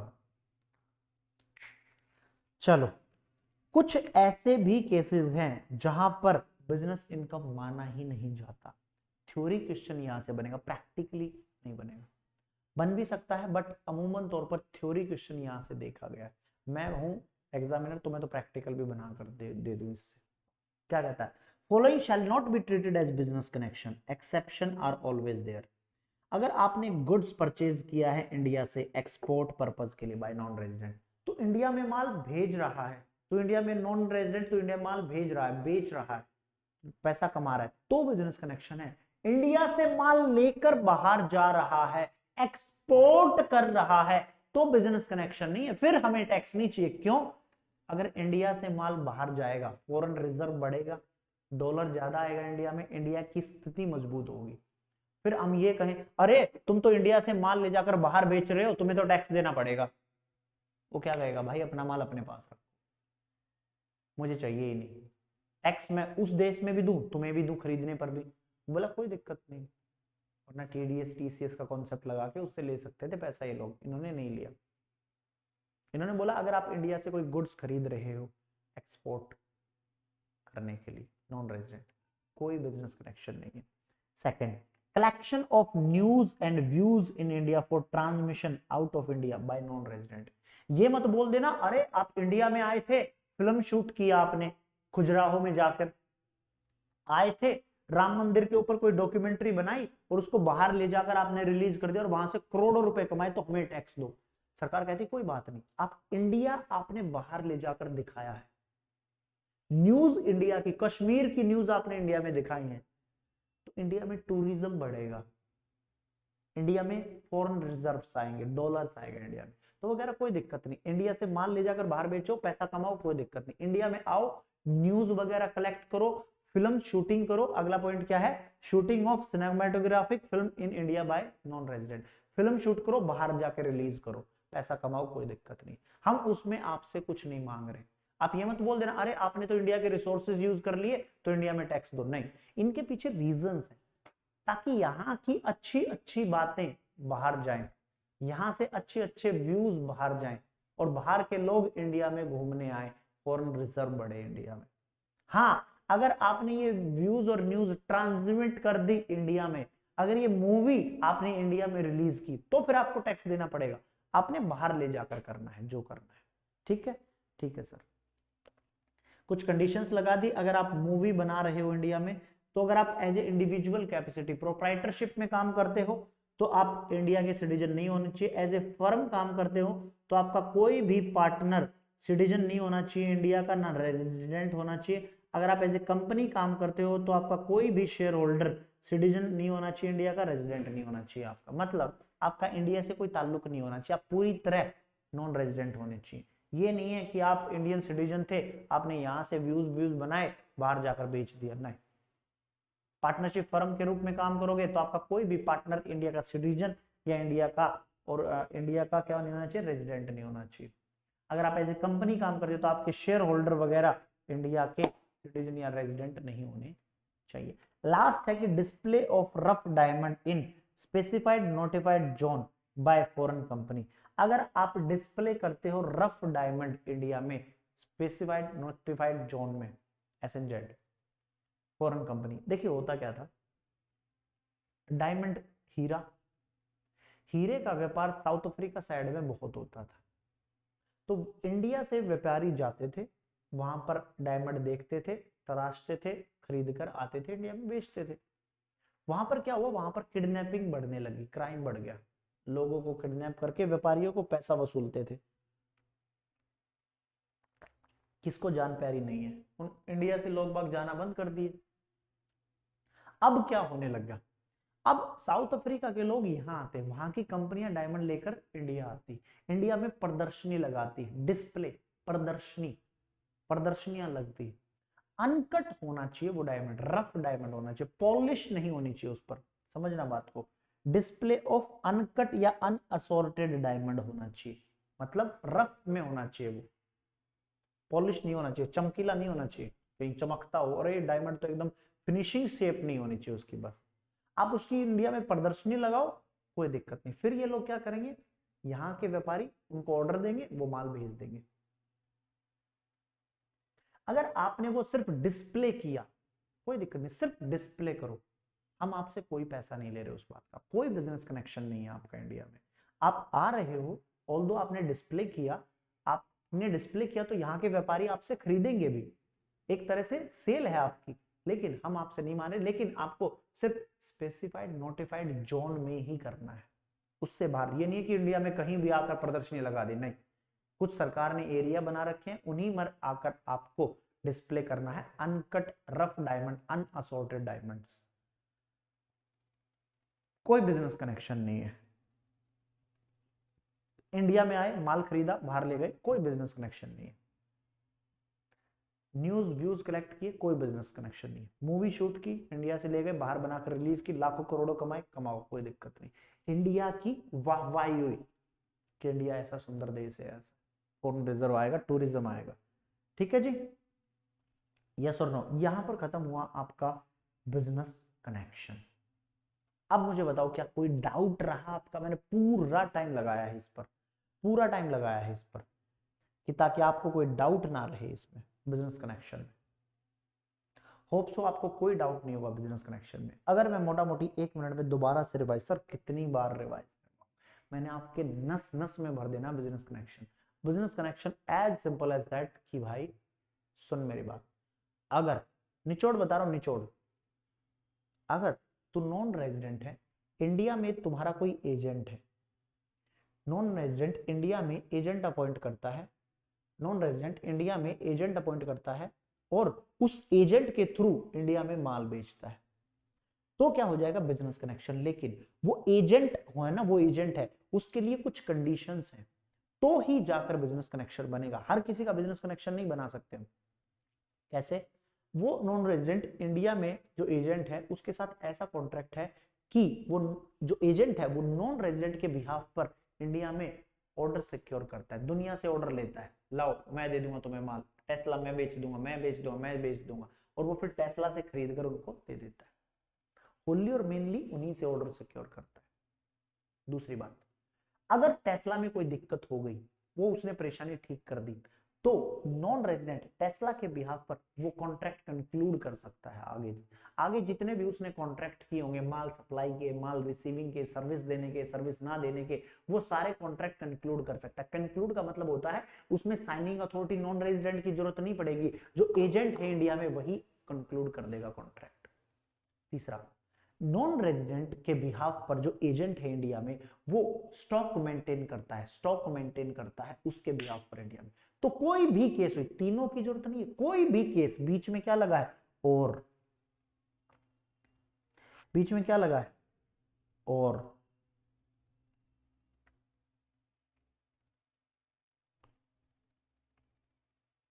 और और तीनों में कोई भी केस हुआ तो आपका क्या है, बिजनेस कनेक्शन। दूसरा, साथ में बताया अगर कोई एक सिंगल एजेंट दो नॉन रेजिडेंट से ले रहा है क्या, ऑर्डर, कॉन्ट्रैक्ट कर रहा है, तो आप तभी बिजनेस कनेक्शन बनाना जब ये दोनों नॉन रेजिडेंट का आपस में कोई रिलेशन हो, या तो वो उसको वो करता हो, होल्ड करता हो, या वो उसको होल्ड करता हो, या दोनों को कोई तीसरा होल्ड करता हो, तो ही, होल्ड मतलब कंट्रोल, तो ही बिजनेस कनेक्शन बनाना। बात समझ आई? यहां तक कोई दिक्कत नहीं सर? कोई दिक्कत नहीं। फिर मैंने बताया अगर कोई इंडिपेंडेंट एजेंट है, सबसे कॉन्ट्रैक्ट ले रहा है, सबसे, तू भी आजा, तू भी आजा, तू भी आजा, तू भी आजा, सबके बिहाफ पर ऑर्डर सिक्योर कर रहा है, तो फिर वो नॉर्मल काम है उसका, फिर वो उसका रूटीन वर्क है, वो फिर बिजनेस कनेक्शन में नहीं आएगा। फिर उसके बाद भाई कोई माल नहीं बेच रहा, सर्विस दे रहा है, सॉफ्टवेयर इंस्टॉल करवा रहा है, डाटा इंस्टॉल करवा रहा है, तो उसके केस में अगर वो कंपनी पैसा देकर कोई सॉफ्टवेयर इंस्टॉल कर रही है, जैसे माइक्रोसॉफ्ट एक्सेल, पावर पॉइंट, वो कुछ पैसा लेकर 1500 रुपए लेकर वो अपने सॉफ्टवेयर इंडिया में इंस्टॉल करते हैं, तो उस केस में देख लेना उस नॉन रेजिडेंट का अगर रेवेन्यू 2 करोड़ से एक्सीड कर गया, रेवेन्यू तो 2 करोड़ से एक्सीड कर गया तो बिजनेस कनेक्शन हो जाएगा। अगर वो फ्री में दे रहा है तो उसके यूजर देख लेना 3 लाख से ज्यादा यूजर, एटलीस्ट 3 लाख या 3 लाख से ज्यादा यूजर होते ही बिजनेस कनेक्शन हो जाएगा। और इस केस में पहले वाले में तो क्या जरूरत थी, आपका ऑफिस भी हो, आपने कॉन्ट्रैक्ट भी किया हो, आपका कुछ रेजिडेंस प्लेस भी हो। इस वाले केस में ना रेजिडेंस चाहिए, ना एग्रीमेंट चाहिए, ना कोई बिजनेस चाहिए, ना कोई सर्विस चाहिए, हवा हवा में काम होगा तो भी हम बिजनेस कनेक्शन मान ले। फिर उसने कहा कुछ ऐसे केसेस है जिसमें बिजनेस कनेक्शन नहीं होता है। भारत का फायदा है, आप इंडिया से माल एक्सपोर्ट कर रहे हो, इंडिया से न्यूज व्यूज कलेक्ट कर रहे हो, इंडिया में मूवी शूट कर रहे हो और बाहर जाके रिलीज कर रहे हो। इंडिया में रिलीज नहीं होनी चाहिए, व्यूज न्यूज इंडिया में नहीं होना चाहिए, ना ये इंडिया में होना चाहिए, ना ये इंडिया में होना चाहिए। एंड लास्ट, अगर आप डायमंड के लिए कोई प्रदर्शनी लगा रहे हो, डिस्प्ले लगा रहे हो, तो आओ इंडिया में, ताकि इससे भी क्या होगा, इंडिया में अच्छा अच्छा माल आएगा, अच्छे अच्छे डायमंड आएंगे, वैल्यू बढ़ेगी। इसीलिए ये पॉइंट इसमें ऐड किया गया था। तो ये हुआ आपके 2 पॉइंट मैंने कवर करा दिए, business connection India, significant economic presence, एक तरह का वो बिजनेस कनेक्शन है, उसको बोलते हैं डीम्ड बिजनेस कनेक्शन। यस और नो? इधर देखो, यस और नो? हाँ जी,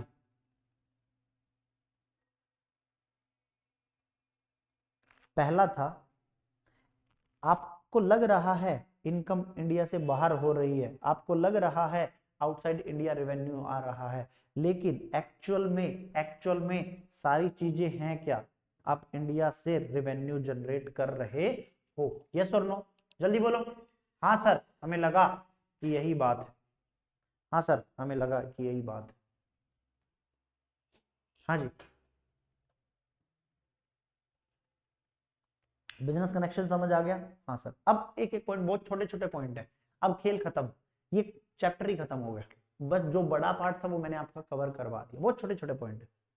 एनी प्रॉपर्टी और एसेट और source of income in India, any property, asset और सोर्स,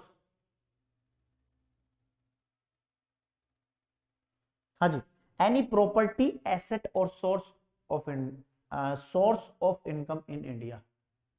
अगर आपकी कोई प्रॉपर्टी, मैंने आपको एग्जांपल दिया था प्रियंका चोपड़ा का पीसी, मैंने आपको एग्जांपल दिया था सानिया मिर्जा का, दोनों के केस में स्टिक बैठेगा।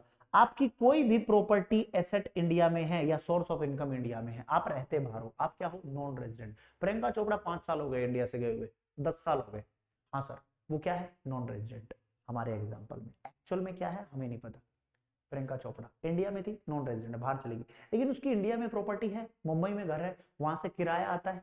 कोई भी any property, asset, income India से है, तो आप ये नहीं कह सकते अरे मैं तो नॉन रेजिडेंट हूं, फिर मेरे को क्यों टैक्स कर रहे हो। नहीं, अगर आपकी प्रॉपर्टी इंडिया में है, उससे कुछ पैसा आ रहा है, प्रॉपर्टी में घर बार, शेयर्स, सिक्योरिटीज, डिबेंचर्स, सब कुछ आता है यहां पर। सिर्फ घर, प्रॉपर्टी, बिल्डिंग नहीं आती, शेयर, सिक्योरिटी, डिबेंचर, ज्वेलरी, सब कुछ। अगला, transfer of any capital asset situated in India, same यही, अगर प्रियंका चोपड़ा या सानिया मिर्जा उस प्रॉपर्टी को ट्रांसफर कर देती है और वहां से कैपिटल गेन हो रहा है, एक से रेंट वगैरह आ रहा है, रेंट, आप रेंट कह सकते हो, आप इंटरेस्ट कह सकते हो, इससे क्या हुआ, कैपिटल गेन। आपने वो चीज बेच ही दी, तो दोनों केसेस में वो क्या माना जाएगा, इंडियन इनकम मानी जाएगी। लगेगा क्या कि बाहर इनकम अराइज हो रही है, एक्रू अराइज, लेकिन तीनों केस में बिजनेस कनेक्शन, प्रॉपर्टी से पैसा आ रहा है या प्रॉपर्टी ही बेच दी, तीनों केस में आप नॉन रेजिडेंट हो और आपकी वो इनकम क्या मानी जाएगी, इनकम डीम्ड टू एक्रू और अराइज इन इंडिया। हाँ जी, समझ आया कि नहीं आया?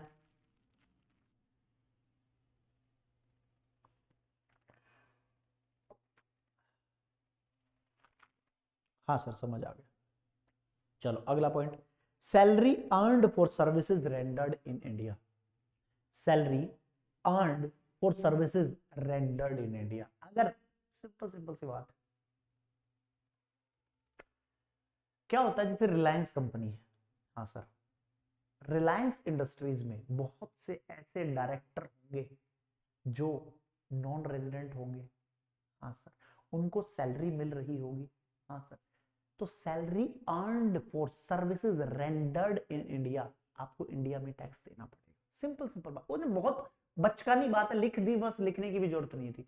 अब कोई नॉन रेजिडेंट इंडिया में कोई सैलरी ले रहा है, एज ए डायरेक्टर सैलरी ले रहा है वो इंडिया से, रिलायंस से, तो ऑब्वियसली तुम्हें टैक्स इंडिया में देना पड़ेगा। ठीक है, ठीक है सर। दूसरा, salary payable by the government of India, salary payable by the government to Indian citizen for service rendered outside India, embassy. आपने वो मूवी देखी है, एक था टाइगर, हाँ सर, उसमें सलमान खान था टाइगर, हाँ सर, उसमें उसकी हीरोइन थी कटरीना कैफ, हाँ सर, वो कटरीना कैफ क्या कौन थी sir, Zoya. Very good. Tiger Shroff या टाइगर श्रॉफ कह रहा हूं, टाइगर सलमान खान या जोया कटरीना कैफ, उनको जो सैलरी मिल रही होगी, salary payable by the government to Indian citizen, उनको भारत सरकार पैसा दे रही थी, हाँ sir, in for service rendered outside India, वो सर्विस कहां दे रहे थे, बाहर के देशों में सर्विस दे रहे थे। तो अब जब 10-10 20-20 साल से वो बाहर रह रहे हैं, उनका स्टेटस क्या हो जाएगा, यस और नो?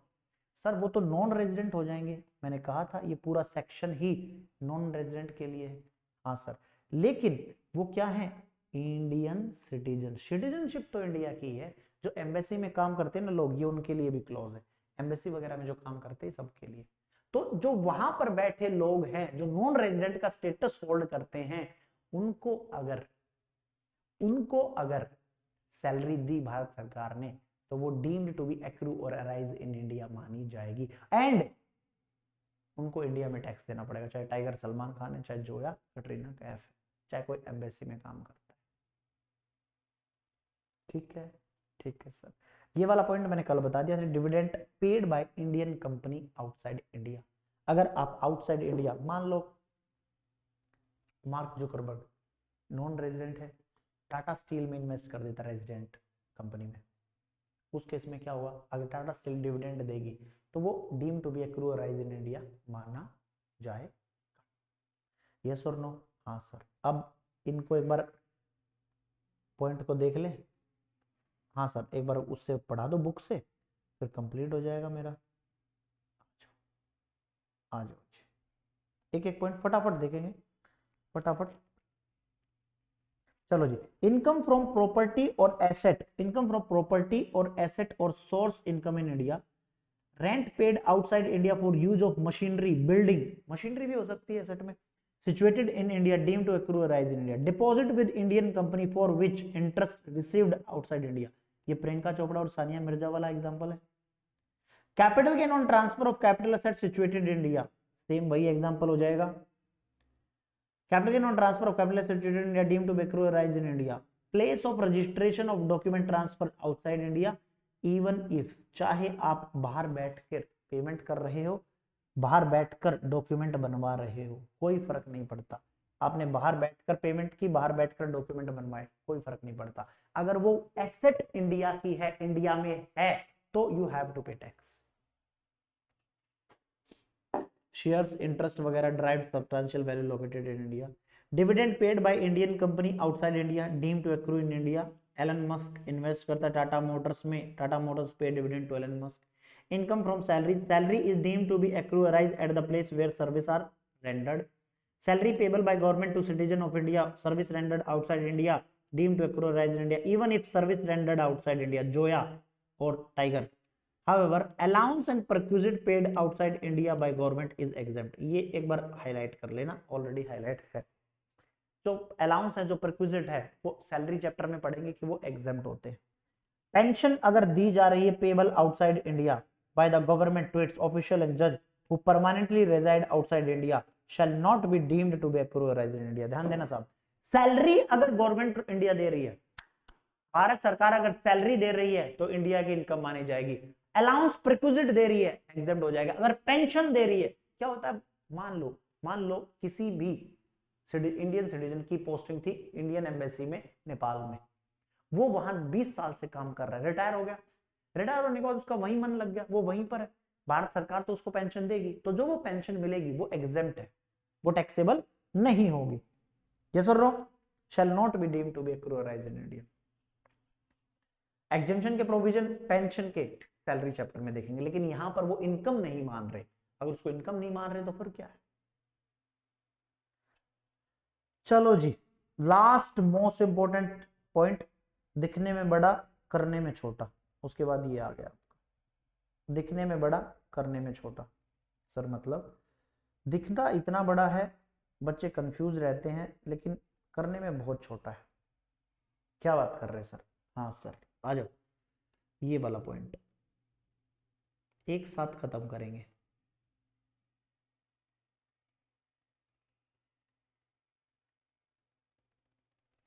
एक साथ खत्म करेंगे इस वाले पॉइंट को. बुक निकाल लो अपनी. चलो जी,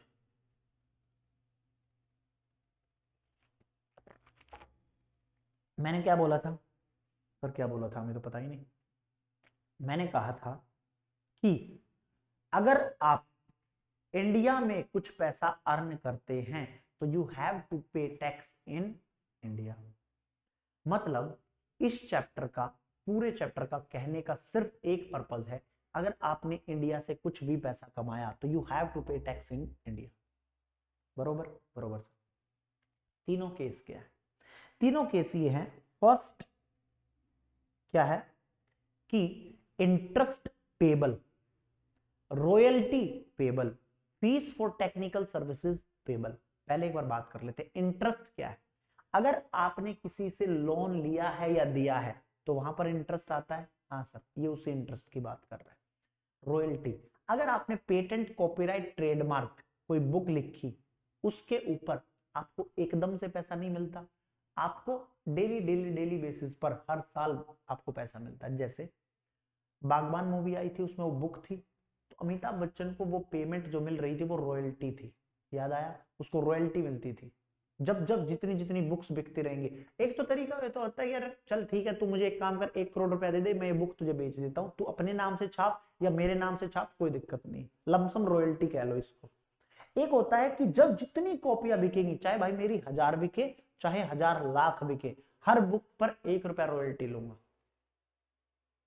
मेरा टैक्स टारगेट का लोगो है, वी आर द फ्यूचर.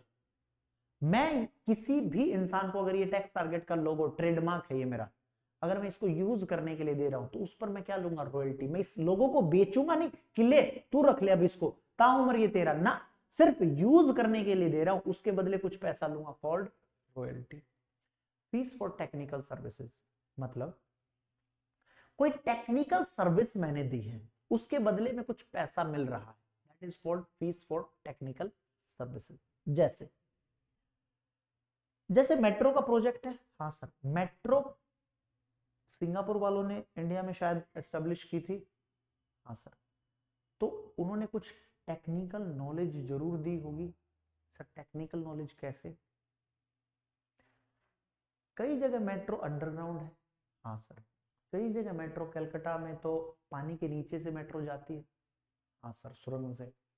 तो क्या इंडियंस को नॉलेज थी उस टाइम पर कि मेट्रो चलेगी कैसे, कैसे नहीं चलेगी, पानी के नीचे से कैसे जाएगी? नहीं. तो उनके लिए सिंगापुर वालों ने यहां पर सर्विसेज दी थी, टेक्निकल नॉलेज दी थी.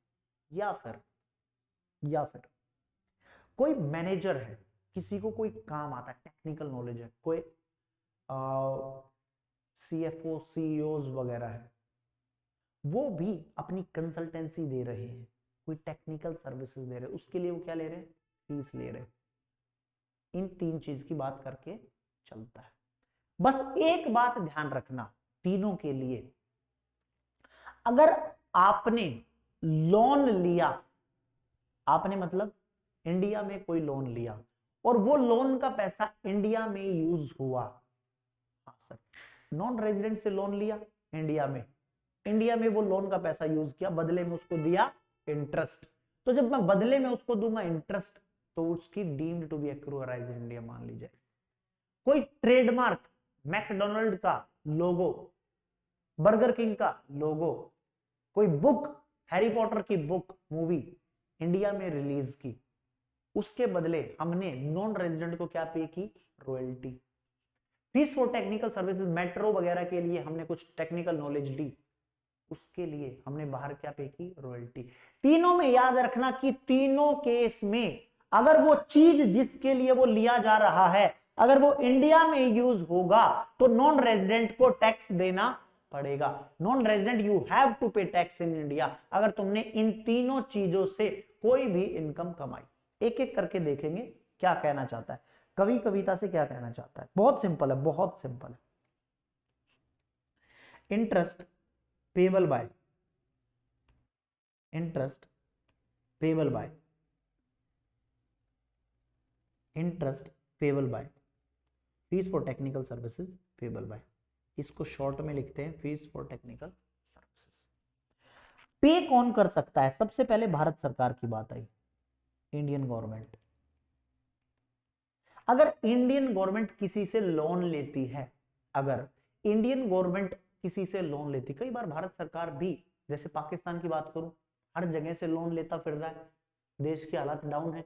अगर बाई चांस मान लो खुदा न खास्ता, भगवान कभी ना करे ऐसा, इंडिया की थोड़ी बहुत हालत खस्ता हो गई, तो हो सकता है भारत सरकार भी अमेरिका वगैरह से लोन ले, बदले में उसको क्या देगी, इंटरेस्ट। भारत सरकार किसी से कोई पेटेंट, कॉपीराइट, ट्रेडमार्क यूज कर रही है, उसके बदले में क्या दे रही है, रॉयल्टी। भारत सरकार मेट्रो बनाने के लिए, प्रोजेक्ट बनाने के लिए किसी से क्या ले रही है, कंसल्टेंसी सर्विसेज, टेक्निकल सर्विसेज, उसके बदले क्या पे कर रही है, फीस। तो भारत सरकार ने अगर तीनों चीजों के लिए कुछ भी पैसा पे किया, किसको, नॉन रेजिडेंट को, ये तीनों कौन होंगे, एनआर, क्योंकि ये सेक्शन ही क्या लगता है, एनआर पर लगता है। तो भारत सरकार बाहर के किसी भी बंदे को, तो फिर कोई फर्क नहीं पड़ता वो लोन का पैसा, वो जो लोन है भारत सरकार ने जो लिया है, वो लोन का पैसा वो इंडिया में यूज करे चाहे इंडिया से बाहर यूज करे, वो रॉयल्टी इंडिया में यूज करे या बाहर यूज करे, वो टेक्निकल सर्विस भारत सरकार इंडिया में यूज करे या बाहर यूज करे, वो फिर आपकी deem to be accrue arise मान ली जाएगी। दैट मींस अगर अगर अगर तीनों केसेस में, लोन के केस में, टेक्निकल सर्विसेज के केस में और किसके केस में, रॉयल्टी के केस में, तीनों केस में अगर भारत सरकार, इंडियन गवर्नमेंट नॉन रेजिडेंट को कुछ पे कर रही है तो नॉन रेजिडेंट वो तेरी इनकम मान लिया जाएगा, इनकम डीम्ड टू एक्रू और arise in India as per section 9 tax कर दिया जाएगा। Clear, clear sir. Doesn't matter Bharat सरकार ने वो लोन का पैसा इंडिया में यूज किया चाहे इंडिया से बाहर यूज किया, वो रॉयल्टी के लिए, किसी भी चीज के लिए रॉयल्टी दे रही, वो चीज इंडिया में यूज की या बाहर यूज की, फीस फॉर टेक्निकल सर्विसेज दे रही, वो इंडिया में यूज हुई या बाहर यूज हुई, कोई फर्क नहीं पड़ता। ठीक है, ठीक है सर। दूसरा, नॉन रेजिडेंट। अब मुझे एक बात बताओ, छोटा सा कर देते हैं, ध्यान देना जी। एक नॉन रेजिडेंट बंदा दूसरे नॉन रेजिडेंट बंदे को, एक नॉन रेजिडेंट बंदा दूसरे नॉन रेजिडेंट बंदे को 3 चीजें पे कर रहा है, तो इंटरेस्ट पे कर रहा है, रॉयल्टी पे कर रहा है, फीस फॉर टेक्निकल सर्विसेज पे कर रहा है। कब आप मानोगे कि इसको इंडिया में टैक्स कर देना चाहिए? सर, जब वो लोन जो लिया था वो इंडिया में यूज हुआ, रॉयल्टी जिसके लिए ली थी वो इंडिया में यूज हुई, fees for technical services India में ली थी वो यूज हुई। जैसे for take an example, loan लिया किसी नॉन रेजिडेंट ने, किसी नॉन रेजिडेंट से, बाहर के किसी बंदे ने बाहर के किसी बंदे से लोन लिया और वो लोन का पैसा अगर इंडिया में यूज होगा तो ही तो टैक्स करोगे। अब आज के टाइम पर दुबई का कोई बंदा अमेरिका के किसी बंदे से पैसा लेकर दुबई में लगा रहा है, इंडिया को क्या मतलब, खा जाए क्या इंडिया वालों को? नहीं, लगा भाई पैसा, कोई दिक्कत नहीं है। लेकिन अगर दुबई का कोई बंदा यूएस के किसी बंदे से पैसा लेकर वो पैसा इंडिया के किसी प्रोजेक्ट में लगाया और फिर दुबई के बंदे ने उसको पेमेंट की, तो फिर deem to be accrued in India, interest मान लिया जाएगा, नॉन रेजिडेंट की इनकम होगी। रॉयल्टी का भी same, fees for technical services का भी सेम। क्या लगता है मन में क्या आया? मन में सर यही आया, अगर इंडिया में वो चीज यूज होगी तो उसको टैक्स देना पड़ेगा। क्या कह रहा है? दोनों केस में यही कहेगा। देखना जी, नॉन रेजिडेंट के केस में क्या कह रहा है? If money is borrowed and used for the purpose और business profession carried on in India, India में यूज होगा तो ही टैक्स करना। टेक्निकल सर्विस या फिर रॉयल्टी, यहां पर बोरोड मनी सिर्फ इंटरेस्ट की बात कर रहा था, अगले दो पॉइंट में टेक्निकल सर्विस रॉयल्टी की बात कर रहा है। Used, utilise for the purpose business profession carried on in India and making any source of income in India, आप उसको इंडिया में यूज कर रहे हो तो ही आपको टैक्स देना है नॉन रेजिडेंट को। क्लियर? भारत सरकार के लिए ये दोनों पॉइंट नहीं है, भारत सरकार उस पैसे को कहीं पर भी यूज करे, क्योंकि इंडियन गवर्नमेंट है यार, क्योंकि इंडियन गवर्नमेंट पैसा दे रही है, फिर कहीं पर यूज करे। नॉन रेजिडेंट को जो भी पैसा जाएगा interest, royalty, fees for technical services का, उसकी इनकम मान ली जाएगी। लास्ट तीन ही बंदे यूज कर सकते थे, तो इंडियन गवर्नमेंट या नॉन रेजिडेंट या resident person resident in India. अब आपका मन क्या कहता है? सर सेम मन कहता है। क्या कहता है? कि आप टैक्स कर देना उस चीज को, लेकिन एक्सेप्शन आर ऑलवेज देयर, लेकिन इन दो केसेस में टैक्स मत करना। अगर रतन टाटा जी ने, मुकेश अंबानी ने अपना एंटीला बनाने के लिए लोन लिया बाहर से, नॉन रेजिडेंट को पेमेंट की जा रही है। रॉयल्टी, मैकडॉनल्ड्स का लोगो यूज कर रहे हैं, टेस्ला का लोगो यूज कर रहे हैं, ट्रेडमार्क यूज कर रहे हैं इंडिया में, उस केस में आप इन दो केसेस में टैक्स मत करना। अगर वो बोरोड मनी यूज्ड, क्या लिखा होगा, आउटसाइड इंडिया की इंडिया? Sir outside India. अगर बोरोड मनी यूज की है outside India, money borrowed use for technical services, royalty utilise making income outside India. कहने का मतलब ये, अगर भारत सरकार किसी को ये तीन पेमेंट करे तो हमेशा income deemed to accrue rise in India मानी जाएगी। अगर नॉन रेजिडेंट किसी नॉन रेजिडेंट को पेमेंट कर रहा है इन तीनों में से, तो बस याद रखना उस नॉन रेजिडेंट ने वो लोन का पैसा, वो रॉयल्टी, वो फीस फॉर टेक्निकल सर्विसेज, वो जो टेक्निकल सर्विस है वो इंडिया में यूज की हो, वो ट्रेडमार्क इंडिया में यूज किया हो, वो लोन का पैसा इंडिया में यूज किया हो, तभी मानेंगे। अदरवाइज बाहर का बंदा बाहर के बंदे को कुछ भी पेमेंट करता रहे, कौन किसकी भड़क ले रहा है, वो चीज इंडिया में यूज हुई तभी टैक्स देना है। रेजिडेंट के लिए तभी यूज करेंगे जब वो इंडिया में यूज करेगा, अगर वो बाहर यूज करेगा तो उसने एक्सेप्शन में डाल दिया, फिर टैक्स मत करना। आ जाओ, चैप्टर खत्म हो गया आपका। आ जाओ, interest, royalty, fees for technical services. Saurabh,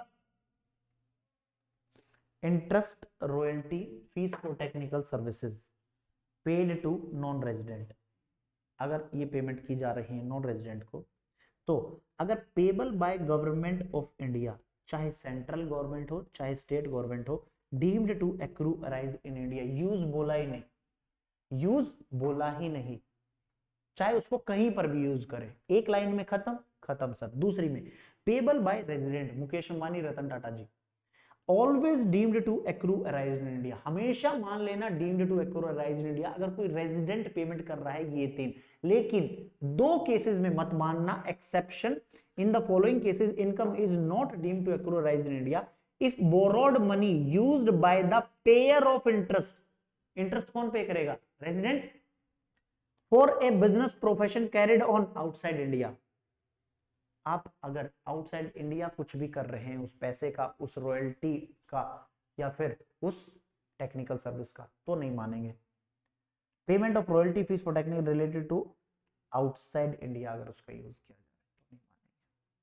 अगर वो चीज पे कर रहा है नॉन रेजिडेंट तो कब मानेंगे? जब इंडिया में टैक्स होगा। deemed to accrue rise in India only if borrowed money used in India, royalty fees for technical services carried on by the payer in India. वो लास्ट में एक लाइन और लिखी है, मैं इसका मतलब और for earning any income outside India, और for earning any income in India. इसका मतलब ये होता है अगर आप उसको शेयर मार्केट में, मान लो इंडिया से पैसा कमाया, वो शेयर मार्केट में इन्वेस्ट कर दिया, इस तरह से कुछ भी पैसा अगर इंडिया में लगाया तो वो इंडिया में ही टैक्स हो जाएगा, deemed to accrue rise in India मान लिया जाएगा। कुछ एक्सेप्शन देख लेना। Interest on money borrowed, specifically exception है, interest on money borrowed by non resident for any purpose other that business और profession India will not be deemed to accrue rise in India. अगर कोई non resident ये काम करता है other than business और profession, ये वाले केसेस बिजनेस प्रोफेशन के लिए थे, तो ही मानना, अदरवाइज मत मानना। स्पेसिफिकली मेंशन कर दिया उसने। Mister A borrow money from, mister non resident A borrow money करता है नॉन रेजिडेंट बी से, बाहर का बंदा बाहर के बंदे से पैसा उठाता है, इन्वेस्ट कर देता same in the share of Indian company, अगर उस पर इंटरेस्ट शेयर पर सर डिविडेंड मिलता है, ए ने लोन लिया बी से, उस पर जो इंटरेस्ट पे करेगा बी को, A to B will not be deemed to arise in India. Non resident को पेमेंट कर रहा है, सिर्फ बिजनेस या प्रोफेशन हो तो ही कंसिडर करना, अदरवाइज मत करना, स्पेसिफिकली एक्सेप्शन है। Lump sum royalty not deemed to accrue rise in India in respect of computer software, MCQ बन सकता है। लमसम अगर कंप्यूटर सॉफ्टवेयर के लिए रॉयल्टी पे की जा रही है, not deemed to accrue rise in India. अगर कंसीडरेशन फॉर यूज और right to use computer software is covered under royalty, आप माइक्रोसॉफ्ट एक्सेल को पेमेंट कर रहे हो, कंसीडरेशन पे कर रहे हो कंप्यूटर सॉफ्टवेयर के लिए, वो royalty. If property transfer and taxable under capital gain then will not cover under royalty, obviously बात है, दो जगह टैक्स थोड़ी लगाओगे, अगर कैपिटल गेन लग गया तो रॉयल्टी नहीं लगेगी, रॉयल्टी लग गई तो कैपिटल गेन नहीं लगेगा। मीनिंग ऑफ रॉयल्टी आपको मैंने ऑलरेडी बता दिया, meaning of fees for technical services already समझा दिया, किसी को ना समझ में आए तो एक बार रीड आउट कर लेना, सिर्फ रीड करने का, उसके अलावा कुछ नहीं। Last point, money paid by resident Indian to non resident, अगर 50,000 से ज्यादा की मनी पे की जाती है, मान लो किसी इंडियन बंदे को कोई लड़की मिल गई, किसकी, साउथ कोरिया की, वियतनाम की, फेसबुक पर उसका मन किया कि उसको कुछ गिफ्ट दिया जाए, तो money paid by resident Indian बंदा टू नॉन रेजिडेंट, अगर वो 56(2)(10) को देखते हुए 50,000 से ऊपर की अगर वो पेमेंट है तो इनकम उस नॉन रेजिडेंट की मान ली जाएगी इनकम डीम्ड टू एक्रू और अराइज इन इंडिया। चैप्टर खत्म आपका।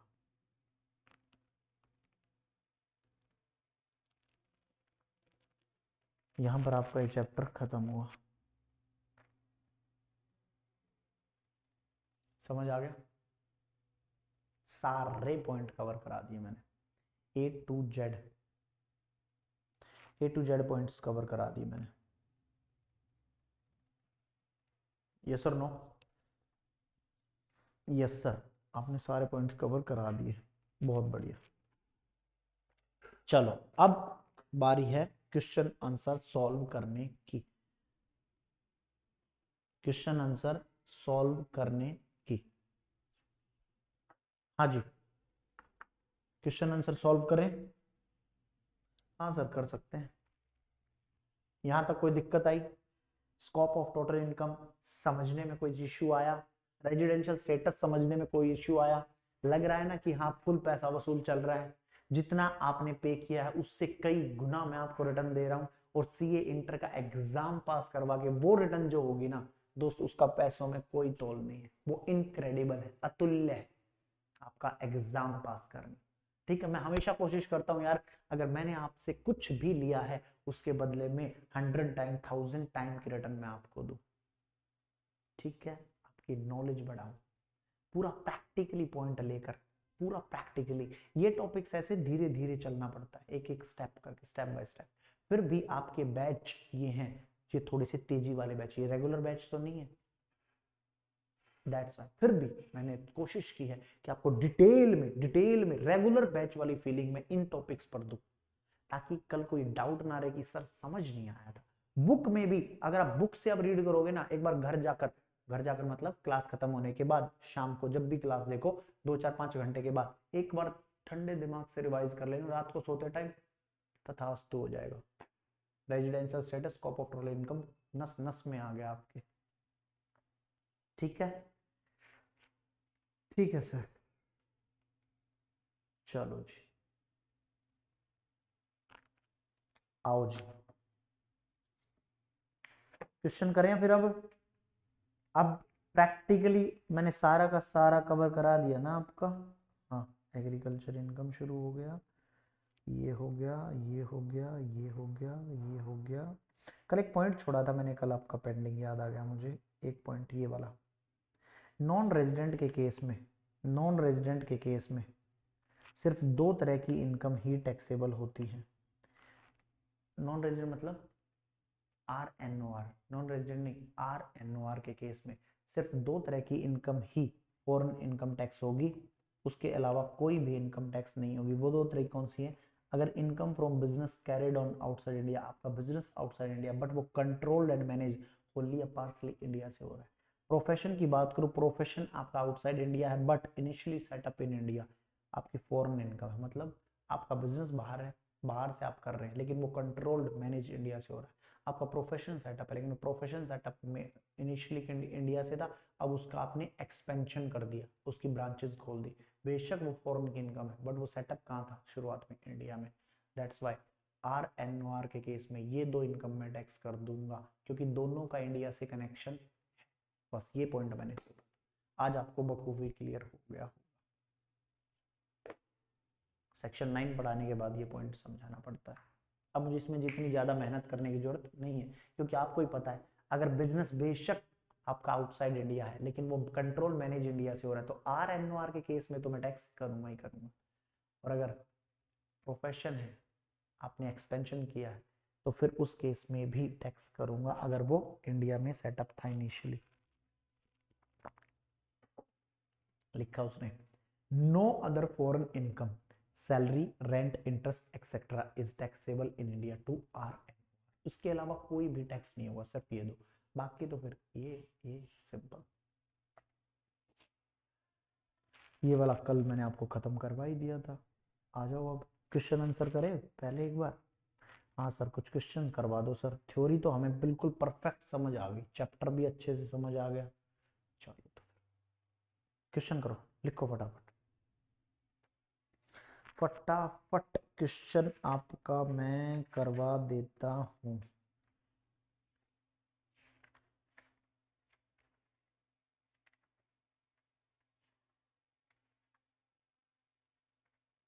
चलो जी,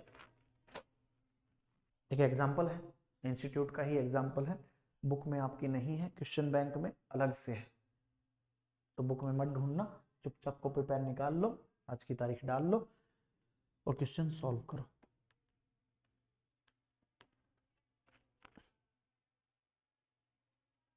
चलिए जी, अब आएगा मजा। अब देखेंगे जो आपने पढ़ा है क्या वो अप्लाई कर पा रहे हो या नहीं कर पा रहे हो। ठीक है, ठीक है सर।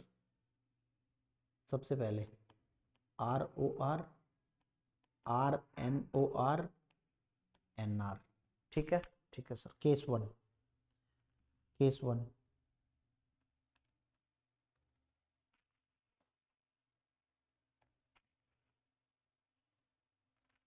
इनकम फ्रॉम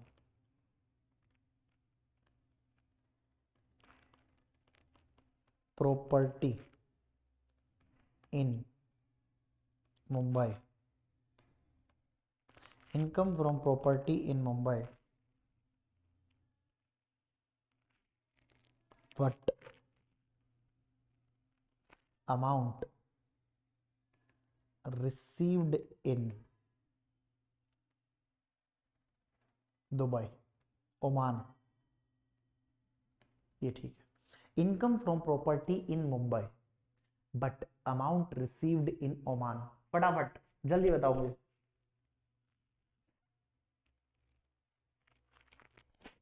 सर ताजा ताजा बता दूं? हाँ सर। सर नॉन रेजिडेंट का आपने सेक्शन 9 बताया था, तो इसमें तो टैक्स हो जाएगा। अमाउंट है इसकी 12 लाख रुपए। कितना टैक्स करूंगा? सर नॉन रेजिडेंट का अभी तो बताया था आपने, प्रियंका चोपड़ा सानिया मिर्जा वाला एग्जांपल लेके, ठीक है 12 लाख। सर आरओआर की तो सारी इनकम टैक्स होंगी, आरओआर का कुछ नहीं बचता। आरएनओआर का मुझे बताओ फटाफट, आरएनओआर का मुझे बताओ। सर आपने अभी तो कुछ देर पहले बताया था अगर कोई फॉरेन इनकम है, मैंने क्या बोला? अगर कोई, सर आपने अभी बताया था मुझे, अभी समझाया था आपने, अगर कोई टू टाइप्स ऑफ इनकम, अगर बिजनेस है और प्रोफेशन है तो ही आरएनओआर में टैक्स करेंगे, अदरवाइज नहीं करेंगे। तो ना कर दें इसको, ना कर लिख दें, नील कर दें ऐसे। यस और नो जल्दी बोलो, क्या मैं सही हूं कि गलत हूं?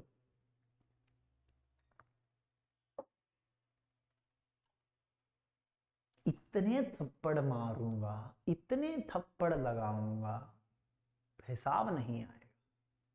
सर क्यों? मैंने क्या बोला? मैंने बोला अगर फॉरेन इनकम है, आर एंड नो आर का केस है, तो यही दो इनकम टैक्स होंगी, उसके अलावा नहीं होंगी। यहां पर क्या बोला मैंने? इनकम फ्रॉम प्रॉपर्टी इन मुंबई। बोलो बोलो बोलो बोलो बोलो बोलो बोलो, क्या ये इंडियन इनकम है कि फॉरेन इनकम है? सर अगर मैं इंडियन इनकम की बात करूं तो आपने चार बताई थी। इनकम रिसीव्ड इंडिया नहीं कवर होता सर, रिसीव आपने ओमान में की है, ठीक है। दूसरा case, income deemed to be received India, sir वो चार थे एम्प्लॉयर वाले, उसमें नहीं होता। तीसरा केस, इनकम एक्रू और अराइज इन इंडिया, हाँ सर। तो फिर 12 लाख आएगा कि नहीं आएगा? आएगा सर, 12 लाख आएगा। हर चीज समझाई है प्रैक्टिकली, बस आपको अप्लाई करनी है। Second number, second number,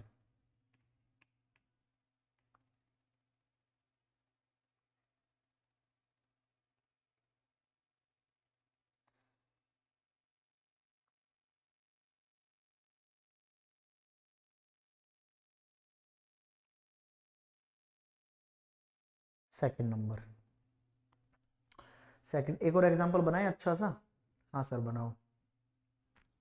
income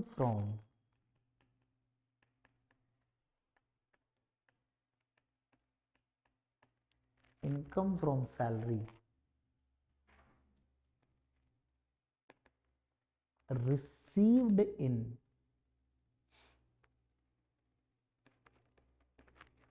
Paris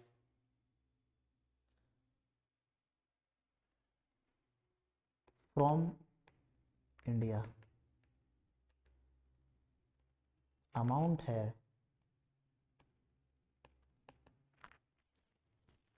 18 lakh rupees. Income from salary received in Paris from India, आपको पेरिस में कोई सैलरी रिसीव हुई इंडिया से,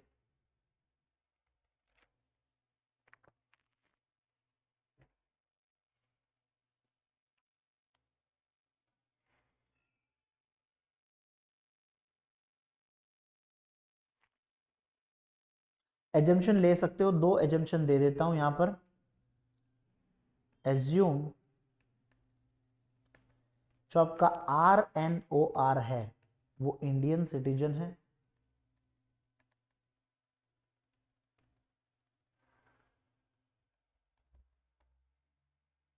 और जो नॉन रेजिडेंट है वो नॉट इंडियन सिटीजन है। एजम्पशन मैंने दे दी, एजम्पशन मैंने दे दी।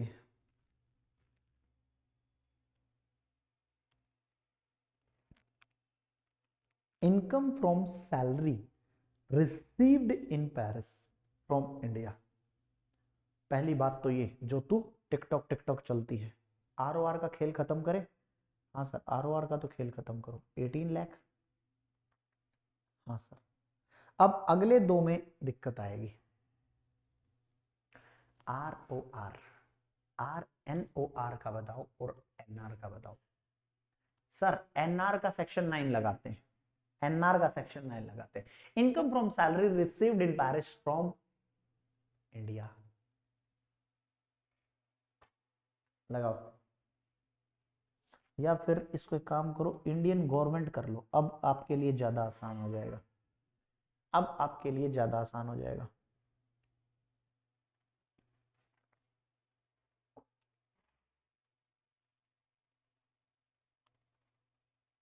सर अभी तो बताया था आपने कि अगर इंडियन गवर्नमेंट से किसी को सैलरी मिल रही है, वो नॉन रेजिडेंट है, तो हम क्या करेंगे सर, उसकी इंक्लूड कर लेंगे income deemed to accrue rise in India 18 lakh.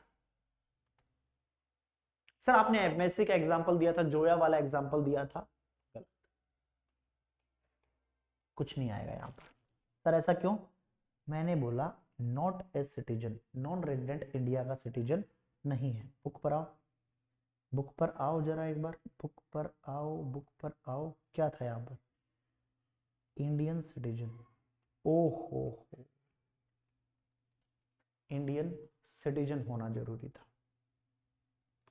सारा पढ़ाया है डिटेल में, समझना आपके लिए। Income from salary received in Paris, क्या ये इंडियन इनकम है कि नहीं है? क्या ये फॉरेन इनकम है? सर ये इंडियन इनकम है, क्योंकि सैलरी इंडिया से जा रही है। कोई दिक्कत? No sir. Third case, third case आओ। Income from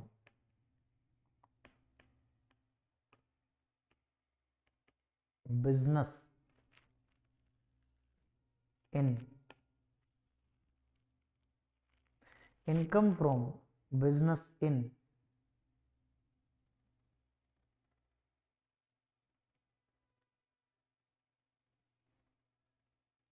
UK but received in Pune.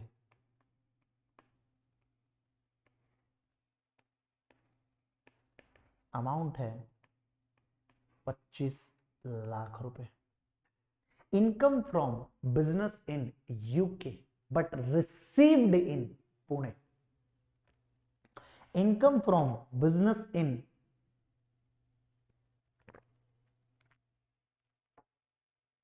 Sir हाँ बोलो। Sir income received in India consider to be Indian income. Sir ये फॉरेन इनकम नहीं है। Income received in India foreign income है कि Indian income है? Sir आपने बोला था फॉरेन इनकम वो है जो इंडियन इनकम में नहीं है, और ये इंडियन इनकम है क्या? First point, income received in India. Sir ये तो इंडियन इनकम है, इंडियन इनकम है तो टैक्स करो सबको। 25 लाख, 25 लाख, 25 लाख। सर एनआर के केस में भी ले लिया आपने, सर आपने एनआर के केस में भी ले लिया, क्यों ना लू भाई? सर कौन से वाला पॉइंट लगेगा, कौन से वाला पॉइंट लगेगा? Income deemed to accrue arise in India. चौथे पॉइंट पर सेक्शन 9 पर पहुंचने ही नहीं दिया। फर्स्ट पॉइंट, मैंने 4 पॉइंट बताए थे इंडियन इनकम के। First point, income received in India Pune. अगर आप इंडिया में इनकम रिसीव कर रहे हो, that means you have to pay tax in India.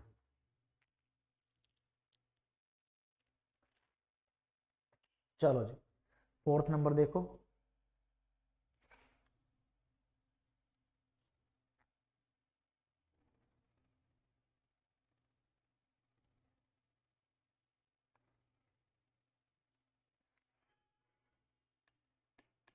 Fourth number देखो।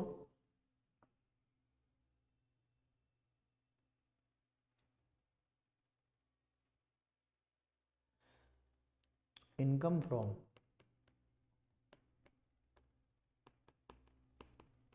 Interest on loan. उछल के पड़े सर, अभी हम आंसर देंगे इसका, ठीक है। Interest from, interest on loan taken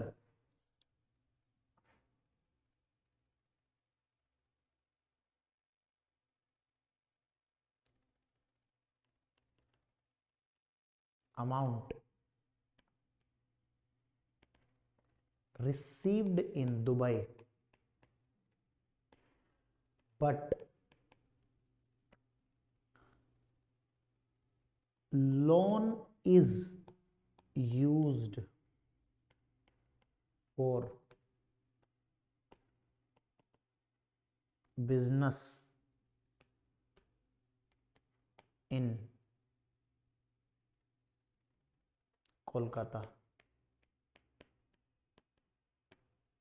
Income from interest on loan amount received in Dubai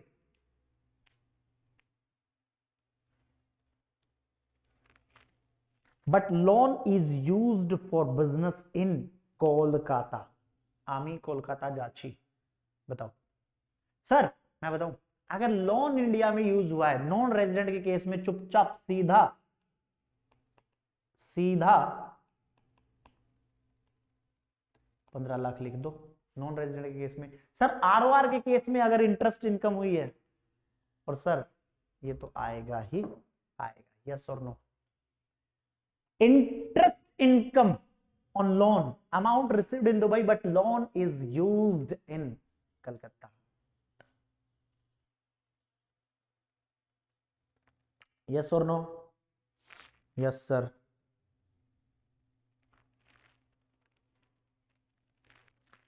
चलो लास्ट सबसे खतरनाक पॉइंट, 5th नंबर। इस वाले पॉइंट को दोबारा डिफाइन करूं, income from interest on loan,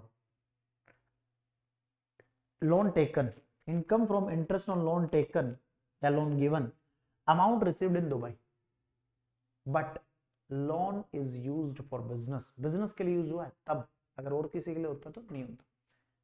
तो नॉन रेजिडेंट वाला तो क्लियर है, आरओआर की सारे इनकम टैक्स होंगी, ये इंडियन इनकम है साहब, फॉरेन इनकम नहीं, तो बिजनेस वाला कॉन्सेप्ट यहां मत लगाना, इंडियन इनकम। चलो लास्ट पॉइंट इस क्वेश्चन का, फिर आपसे लेंगे नया question. Lottery income, lottery income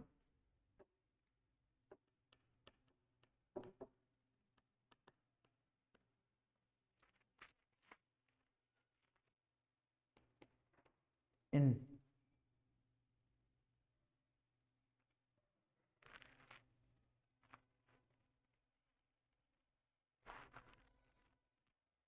Canada,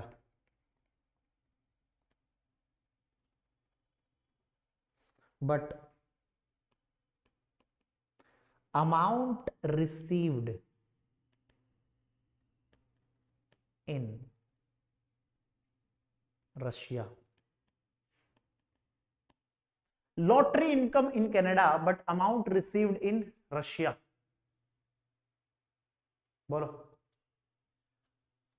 Canada से लॉटरी खेली गई, अमाउंट रिसीव हुई रशिया में, बताओ नॉन रेजिडेंट कोई बंदा, सर हमें भारतीय हो, अमाउंट तो लिख दो सर, अमाउंट है लॉटरी की 11 लाख रुपए।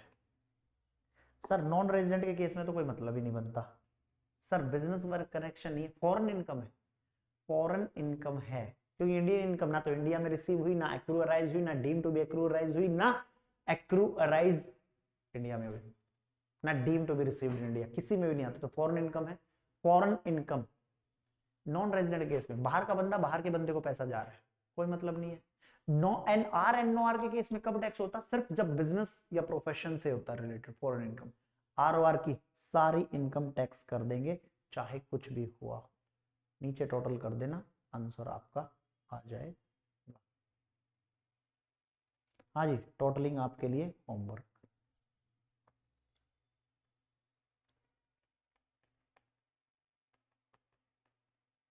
एक क्वेश्चन और करें, बोलो फटाफट। हाँ सर अभी तो काफी टाइम है, चलो एक क्वेश्चन और करते हैं।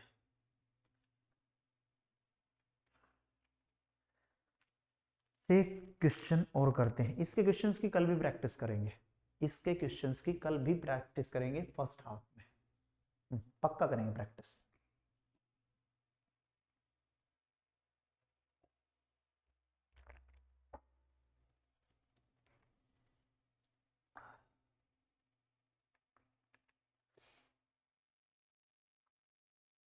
बनाओ एक और diagram.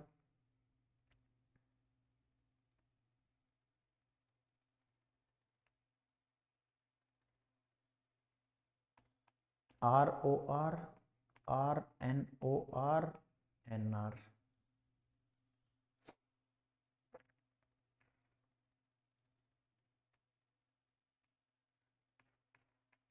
First case,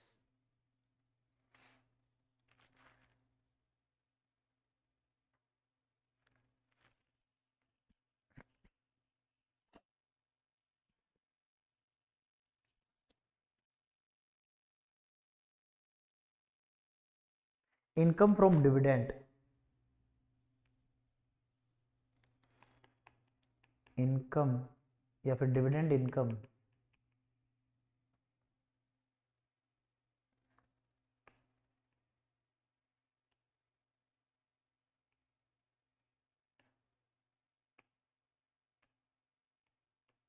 dividend income from Reliance Jio and amount received in Nepal, amount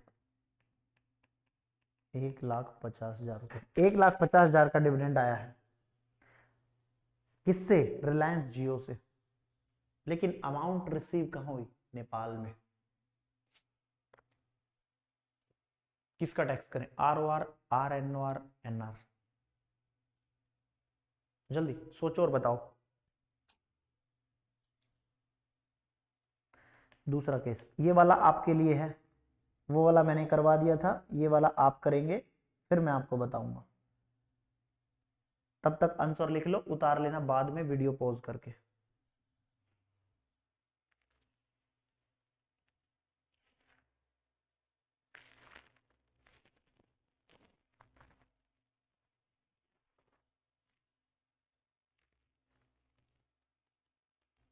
income from business in, income from business in Goa, income from business in Goa but received in Haryana, amount 6 lakh rupees।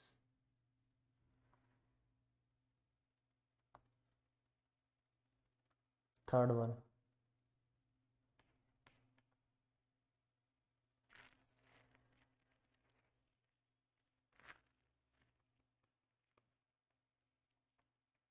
Income from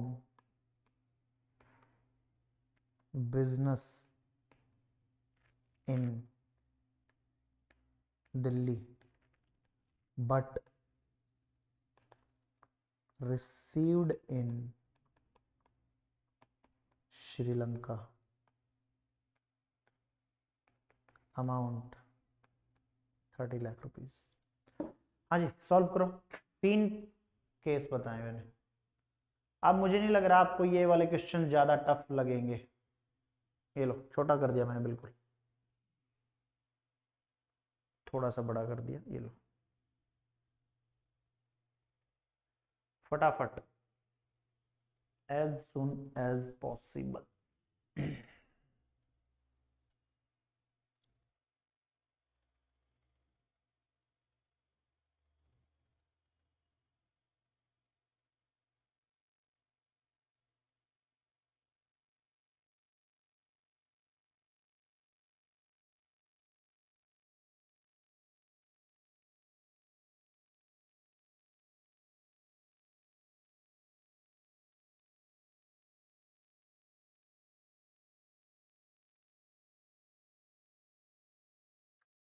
हाँ जी,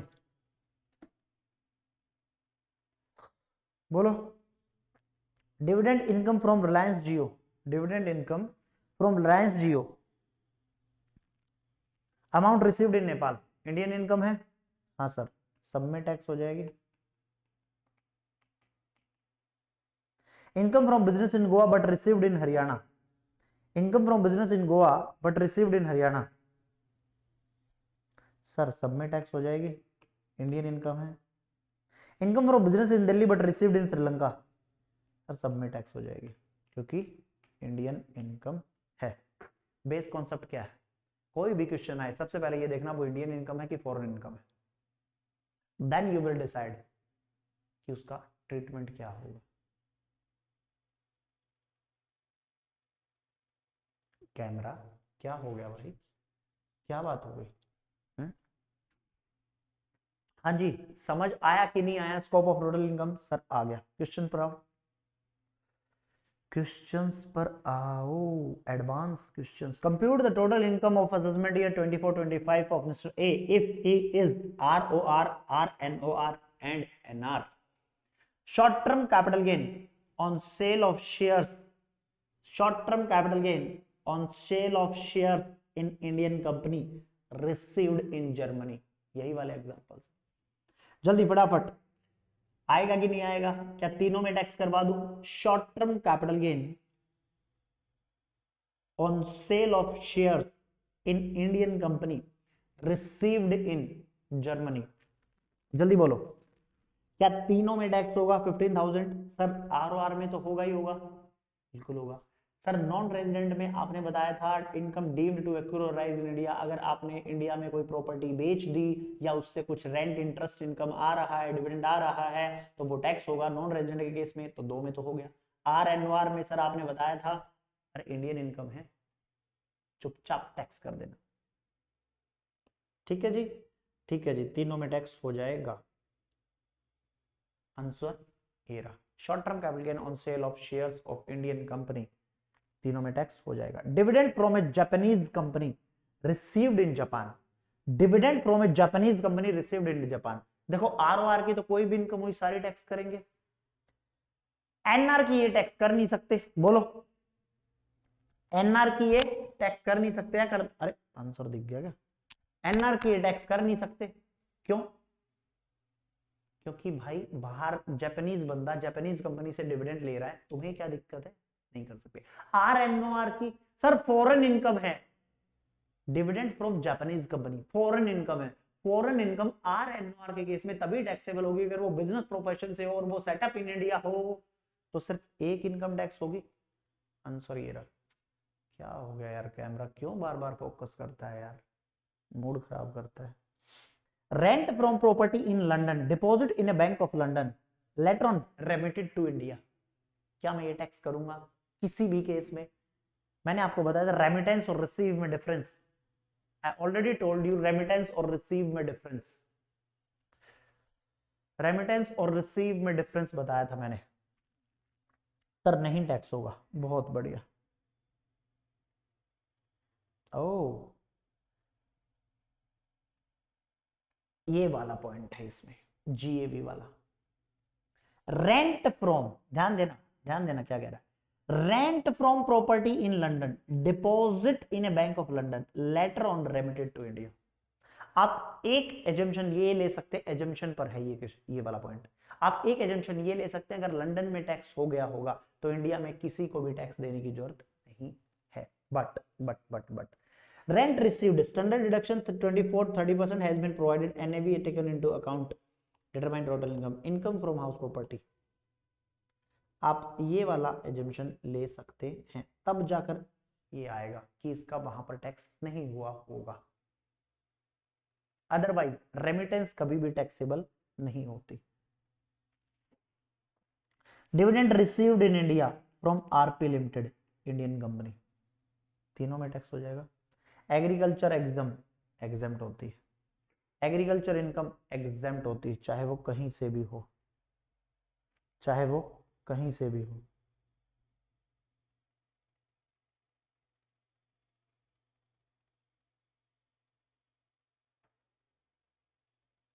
yes और no?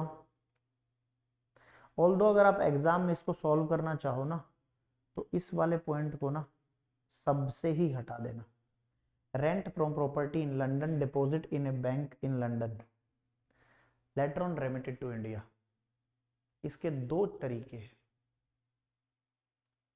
ये वाला जो तरीका मैंने इस question bank में दे रखा है, आप कई बार ना इसके बाद बच्चों का डाउट आता है कि सर रेमिटेंस में तो आपने कहा था टैक्स ही नहीं है, टैक्स ही नहीं है। अब एक बात सोचो, किसी की बाहर प्रॉपर्टी है, उसने वो वहां पर पैसा अपने अकाउंट में लिया, फिर यहां पर टैक्स दिया।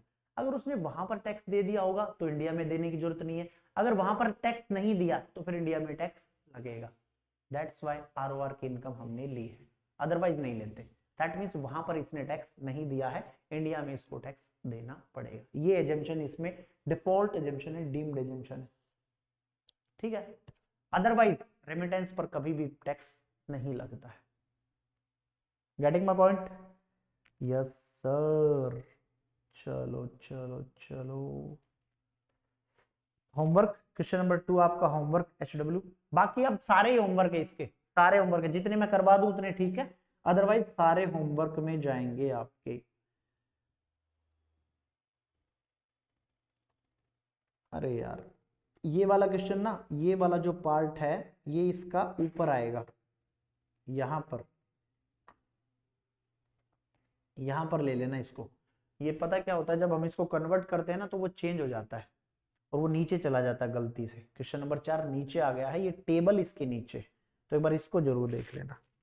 अच्छा क्वेश्चन है, काफी अच्छा क्वेश्चन है, काफी अच्छा क्वेश्चन है।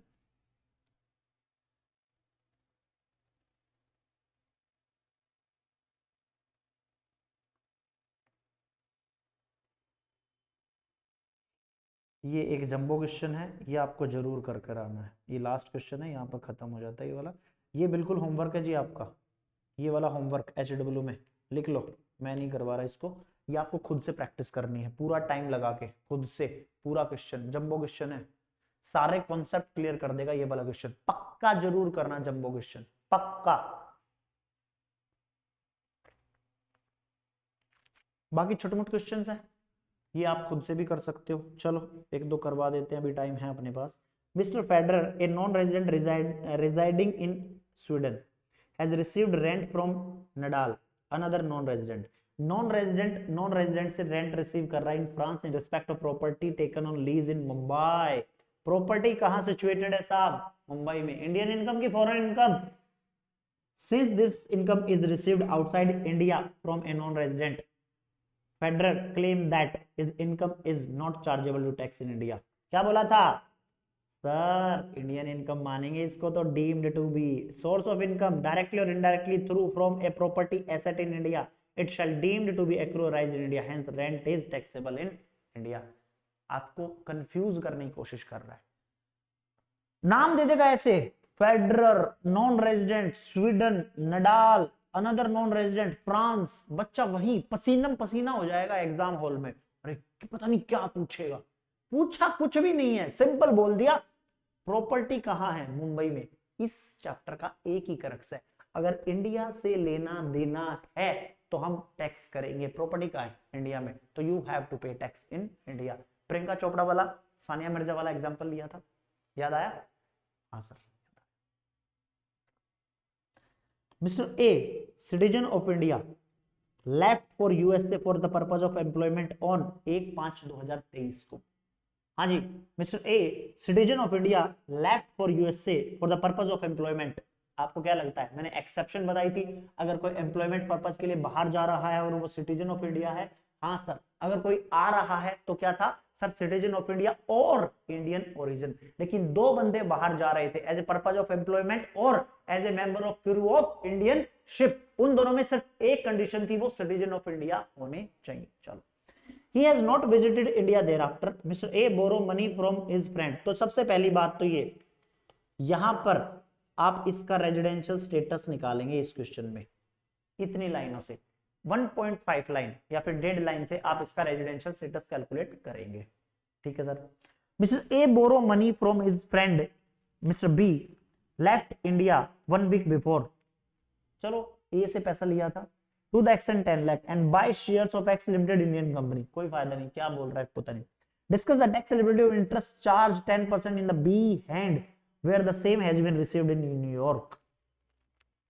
पहले इसका रेजिडेंशियल स्टेटस निकालो।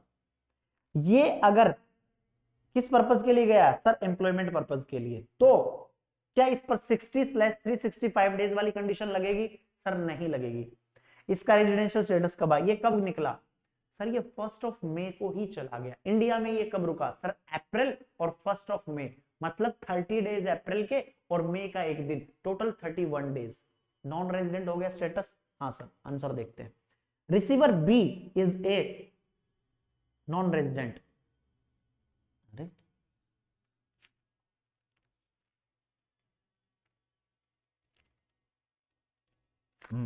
Interest paid by non resident. Non resident कौन है?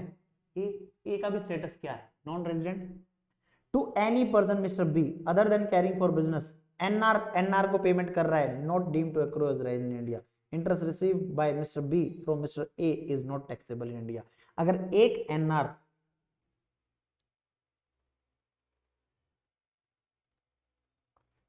ध्यान देना, कितना चालाक इंसान है। देख क्या कह रहा है, mister A borrow money from his friend mister B.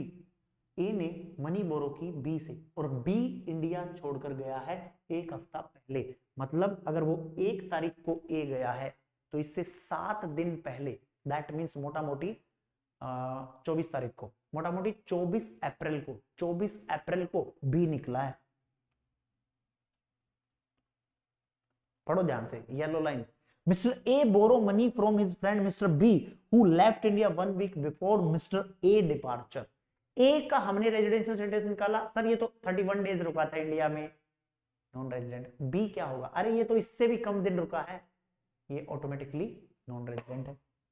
To the extent 10 lakh and buy shares of X limited, Indian company के, और उस पर उसने उसको इंटरेस्ट दिया। तो एक नॉन रेजिडेंट दूसरे नॉन रेजिडेंट को, एक नॉन रेजिडेंट दूसरे नॉन रेजिडेंट को क्या दे रहा है? ध्यान से समझो, ध्यान से समझो। एक नॉन रेजिडेंट दूसरे नॉन रेजिडेंट को क्या दे रहा है सर? इंटरेस्ट पे कर रहा है। अमाउंट बोरो की थी सर, ये वाला एग्जांपल आपने बताया था, आ गया ध्यान में।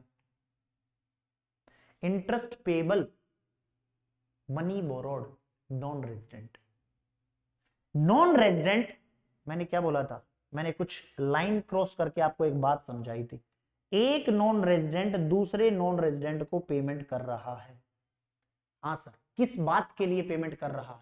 मनी बोरो की थी। पैसा कहां यूज किया वो हमने देखना नहीं है, पहली बात पर सर, ठीक है। दूसरी बात हमने क्या देखनी है? क्या हम यहां फॉल किए? पहली बात हमने चेक कर ली, हाँ सर इंटरेस्ट का केस है, फॉल कर गए सर। अब नॉन रेजिडेंट से नॉन रेजिडेंट इंटरेस्ट बोरो करके ये वाला केस आ गया। दूसरी बात, वो पैसा यूज किस लिए कर रहा है सर? वो बिजनेस पर्पस के लिए यूज नहीं कर रहा, वो तो शेयर मार्केट में लगा दिया, तो कभी भी इनकम नहीं होगी। मैंने क्या बताया था, ये देखो एग्जांपल भी मैंने बताया था आपको बाकायदा। Interest on money borrowed by non resident for any purpose other than business और profession in India will not be deemed to be accrue arise in India. Mister non resident A borrow money from non-resident B, invest the same in the shares of Indian company. Interest payable by A to B will not be deemed to be accrue arise in India. Video pause करके समझ लो, same यहीं पर हुआ, same example. Receiver B is a non-resident, interest non-resident to any person other than caring for business profession in India, not deemed to be accrue arise in India. Interest received by Mr. B from Mr. A not taxable in India. अगर वो पैसा business में use कर देता और वो भी India में, तो फिर टैक्स हो जाता। अगर उसने इंडिया में भले ही यूज किया लेकिन शेयर मार्केट में इन्वेस्ट किया, नहीं होगा, बिजनेस में यूज करना था। नॉन रेजिडेंट, नॉन रेजिडेंट, ठीक है? ठीक है सर, बताइए कैसे लगी, समझ आया? बाकी सारे आपके होमवर्क है, ये सब आपको होमवर्क करना है, ये तो पक्का होमवर्क करना है। 5-6 क्वेश्चन है बस, ज्यादा नहीं है, ज्यादा नहीं है, 5-6 क्वेश्चन है। क्वेश्चन नंबर 2 होमवर्क है आपका, ये तो होमवर्क कल दिए ही थे, हाँ ये भी कर लेना। और यहाँ पर 2 3 4 5 और एक 6 यहाँ पर और 3 पेपर, 8-9 क्वेश्चन होमवर्क में है। कल इसमें से जिस भी बच्चे को कोई भी डाउट आए, कोई क्वेश्चन नहीं समझ में, 2-3 क्वेश्चन मैं कल करवा दूंगा पक्का, डेफिनेटली अगर आपको समझ नहीं आया, अगर सारे समझ आ गए तो वेल एंड गुड है, फिर तो कोई दिक्कत है ही नहीं। नहीं तो कल एक बार इसकी प्रैक्टिस करेंगे, फिर हम एक नया चैप्टर शुरू करेंगे एग्रीकल्चर इनकम वाला। ठीक है, हाँ जी, आज के लिए इतना ही रखें।